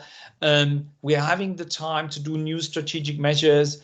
We had a discussion with the large automobile companies saying they're going to be looking at what are the alternatives outside of Asia. And I think it's quite some interesting times at the moment for Africa. Thank you, Roberto. That's from us on the Africa side. Obviously, always open for a question at any time. Mark, thank you so much. Great information. Yeah, any questions, please type them in. Again, to Mark, he'll be happy to answer them. At the same time, not to forget, we'll be sending out the slides. We'll be sending out a recording in case anyone's had to step off for other meetings. Information will be going out. And that really leads us on to our last guest speaker, which is David Dye. Now, unfortunately, complications, David couldn't be here, but he has been kind enough to put his presentation together for us, and I will hand it over to Sebastian, who's going to guide us through it. Yeah, hello everybody. Let me know if you can see the screen, and then I will start the video David shared with us.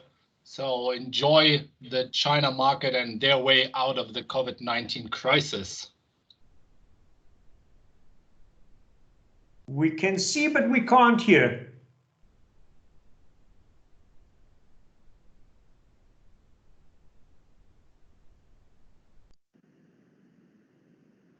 Hello, everyone. We can see and hear. Join today online forum. My name is Dai Chen. My English name is David. I'm from China. I'm from Mexico, China. I do automotive aftermarket in China about 12 years. Today, I will give everyone a report.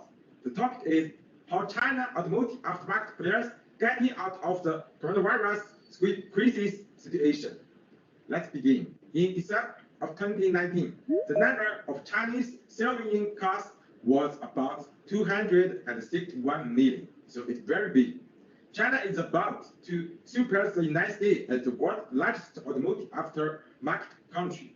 So maybe this year, maybe next year, China will be the biggest market in the world. So what happened before this year and what we will do for the future, I will tell you what happened in China. So we have some market research by China Automotive Aftermarket Association. Since 2018, there have something happened. Number one, in aftermarket in China, the number of stores and dealers, its growth rate is very slowly. Number two, about 19% of the enterprise have passed in the initial period of 3 years. So there are lack of new company. Number three, the consumption of car owners tends to be communicated basic need with focus on professional and quantity service. So I think the China's automotive aftermarket gradually enters the mature period. So the market is changed. China is not a young market. What we do in this market is very, very important. So I will tell you how we do in this year. Everyone knows in this year, in February, there is a coronavirus about the COVID-19 is happening. I think it's a black swan in the Chinese economy in 2020. It changed piece of the economic growth. I think this is both crisis and opportunity. Let's have a look from the macro perspective of the industry. The impact on the aftermarket. I think there are 4 points. Number one, in short period, it will cause business stagnation, but long time, I think it's okay. Number two, it will accelerate the elimination of the Chinese market, measure and the acquisition of players in the Chinese automotive aftermarket. Number three, Chinese domestic brands will develop rapidly.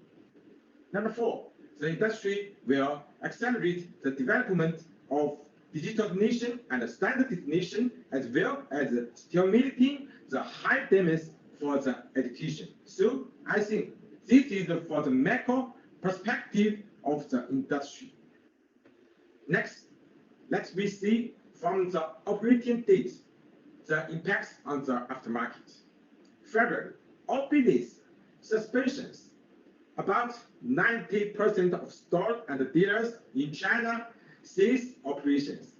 But in the March, about 15% business recovered. In April, they have the 90% is covered. In May, it's all back into normal. There was a climax of sales rebound in April.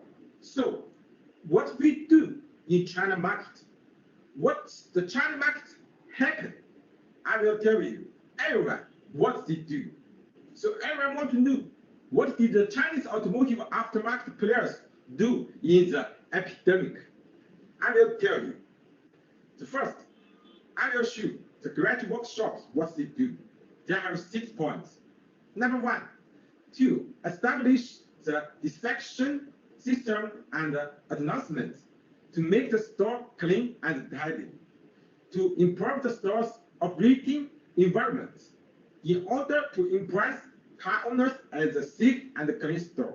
So this time, safe and clean is very, very important for the car owner, for your customer. Number two, more stores interact with the customers online, particularly with those in communicates through WeChat, Weibo, and short video. The brand is doing it's very famous in China this time. Some stories to provide door-to-door service, like pickup and replacement on your home. So this is the new style with your customer and link your customer. It's very famous and very hot in this month. Number three, some stories completed with online platforms, just like Taobao, just like Tuhu, and Jingdong.com to attract the new customer online. Number four, Chinese government help companies to reduce costs. Some purpose reduce the rent expense for 1 month, and the government suggests about 20,000 RMB for middle and small-sized companies, and reduce taxes for the 3 months, as well as corporate social insurance. Number 5, about 95% of store boss join in the online trading to improve their service and technology. So everyone want to start in this day. Number 6, domestic brand shoot up very quickly, and the workshop boss prefer those with cost advantages. So this is what happened in the great workshops. And next, I will tell you what they do in the auto part dealers. In auto dealers, there are 5 things they can do. Number 1, distributor products are developed with protective measures like eco and package disinfection in order to make customer purchase with peace of mind. Number 2, some regional distributors set up their own app and WeChat online regional system. This is a sales system in their area to do business with their customer, with the repair store and some customer. Number 3, dealers organize various online activities with their traditional offline dealers, like online meeting, like training and sales meeting. They mix the online meeting in order to promote market sales. Number 4, some dealers invest in internal works, like training to improve service to reduce the overall expense. Number 5, Chinese domestic products tend to be popular due to the sufficient supply, and the workshops gradually adjust the product brand structure to lower operating costs. So this is 5 things is happening in the auto parts dealer. And the future in China market, I have some suggestions for everyone. Maybe this will give you some idea for you will do good business in China market. Number 1, the car ownership continues to grow, and the fuel vehicles are still dominant. Number 2, the number of stories will continue to decrease, and the profits of well-operated stories will increase. Number 3, manufacturing and distributors link workshop sales app online will be very, very popular in China. Number 4, stories are paying more and more attention to online evaluations by car owners, and it is likely to popular for the products with cost effectiveness in the future. Number 5, trading and international exchange will accelerate the growth of the industry, and integration of the international brand into the Chinese market. So you will do trading in China. It will be good for your business. Number 6, China is the world's largest automotive aftermarket. So everyone will know. Chinese brand or international brand are firstly competitive brand with cost effectiveness, and training and service will have a lot of growth. So you must do your training and your service in China market. Number 7, cooperation between China and Europe will be accelerated. I think in the future will surpass the United States. Number 8, I have some suggestions for cooperation between Europe company and in the Chinese market. I have 3 points. Number 1, enter the workshops and gain a deep understanding of actual operating conditions of Chinese stores and channels, which will help to find high-quality partners in the market. So this is very, very important. You must be deep in China market. Number 2, more training sessions, just like technology, service, management, marketing. It will help the brand to land, and it will help your brand to sell more and more in China. Number 3, Magic Group Auto College is my company. We will lead China's outstanding automotive aftermarket business owners, some boss, with channels, with stories to Europe. This is a custom to your company. We do some exchange. and we talk about some business. So the European companies are welcome to China market through us. I will lead everyone to know what is the real China market. Okay, everyone, this is me. I'm David Dan. I born in 1980. I have about 12 years in automotive aftermarket in China. But 5 years ago, I have opened 51 workshop stores in China. So I know Chinese markets very, very well. Magic Coop Automotive is my company. I found this company in 2015 in Qingdao, China. We focus China and global automotive aftermarket. We have about 17,000 students. Everyone is a boss in China. We have 3 businesses. Number 1, we have the group automotive aftermarket study towers. I will lead Chinese automotive aftermarket entrepreneurs to Europe, to United States, to Japan, and to Australia. Number 2, we do some training in Chinese markets into the company. Number 3, we have national industry conference. We have cooperation with massive Frankfurt in China. So every year, in March, in Beijing, we will build a 1,000 people aftermarket meeting. This is the biggest meeting in China, in the capital of China. If you want China, if you want to know the real China, please connect me. Welcome you to China. Welcome you to connect us. I will lead you to find the real China. This is my telephone, and this is my email, and my website. If you want to connect me, please email to me. I will meet you in China. Finally, thank you, Andy Wall, inviting me to join the Today Forum Online. Thanks, Work Company. Thanks, everyone. See you next time. Hello, everyone. David, thank you so much.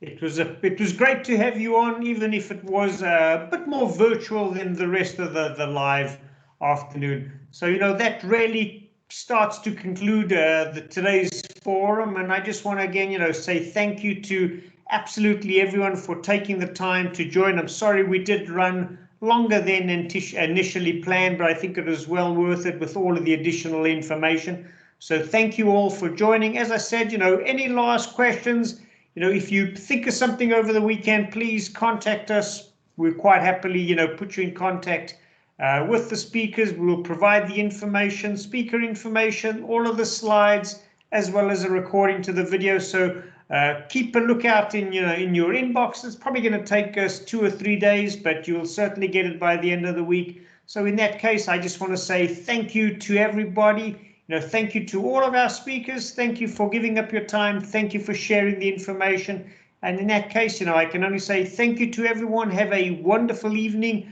or rest of the day, wherever you may be in the world, and we look forward to seeing you on one of our next webinars and our next online forum. So thank you so much and have a wonderful rest of the day. Thanks, everyone. Bye.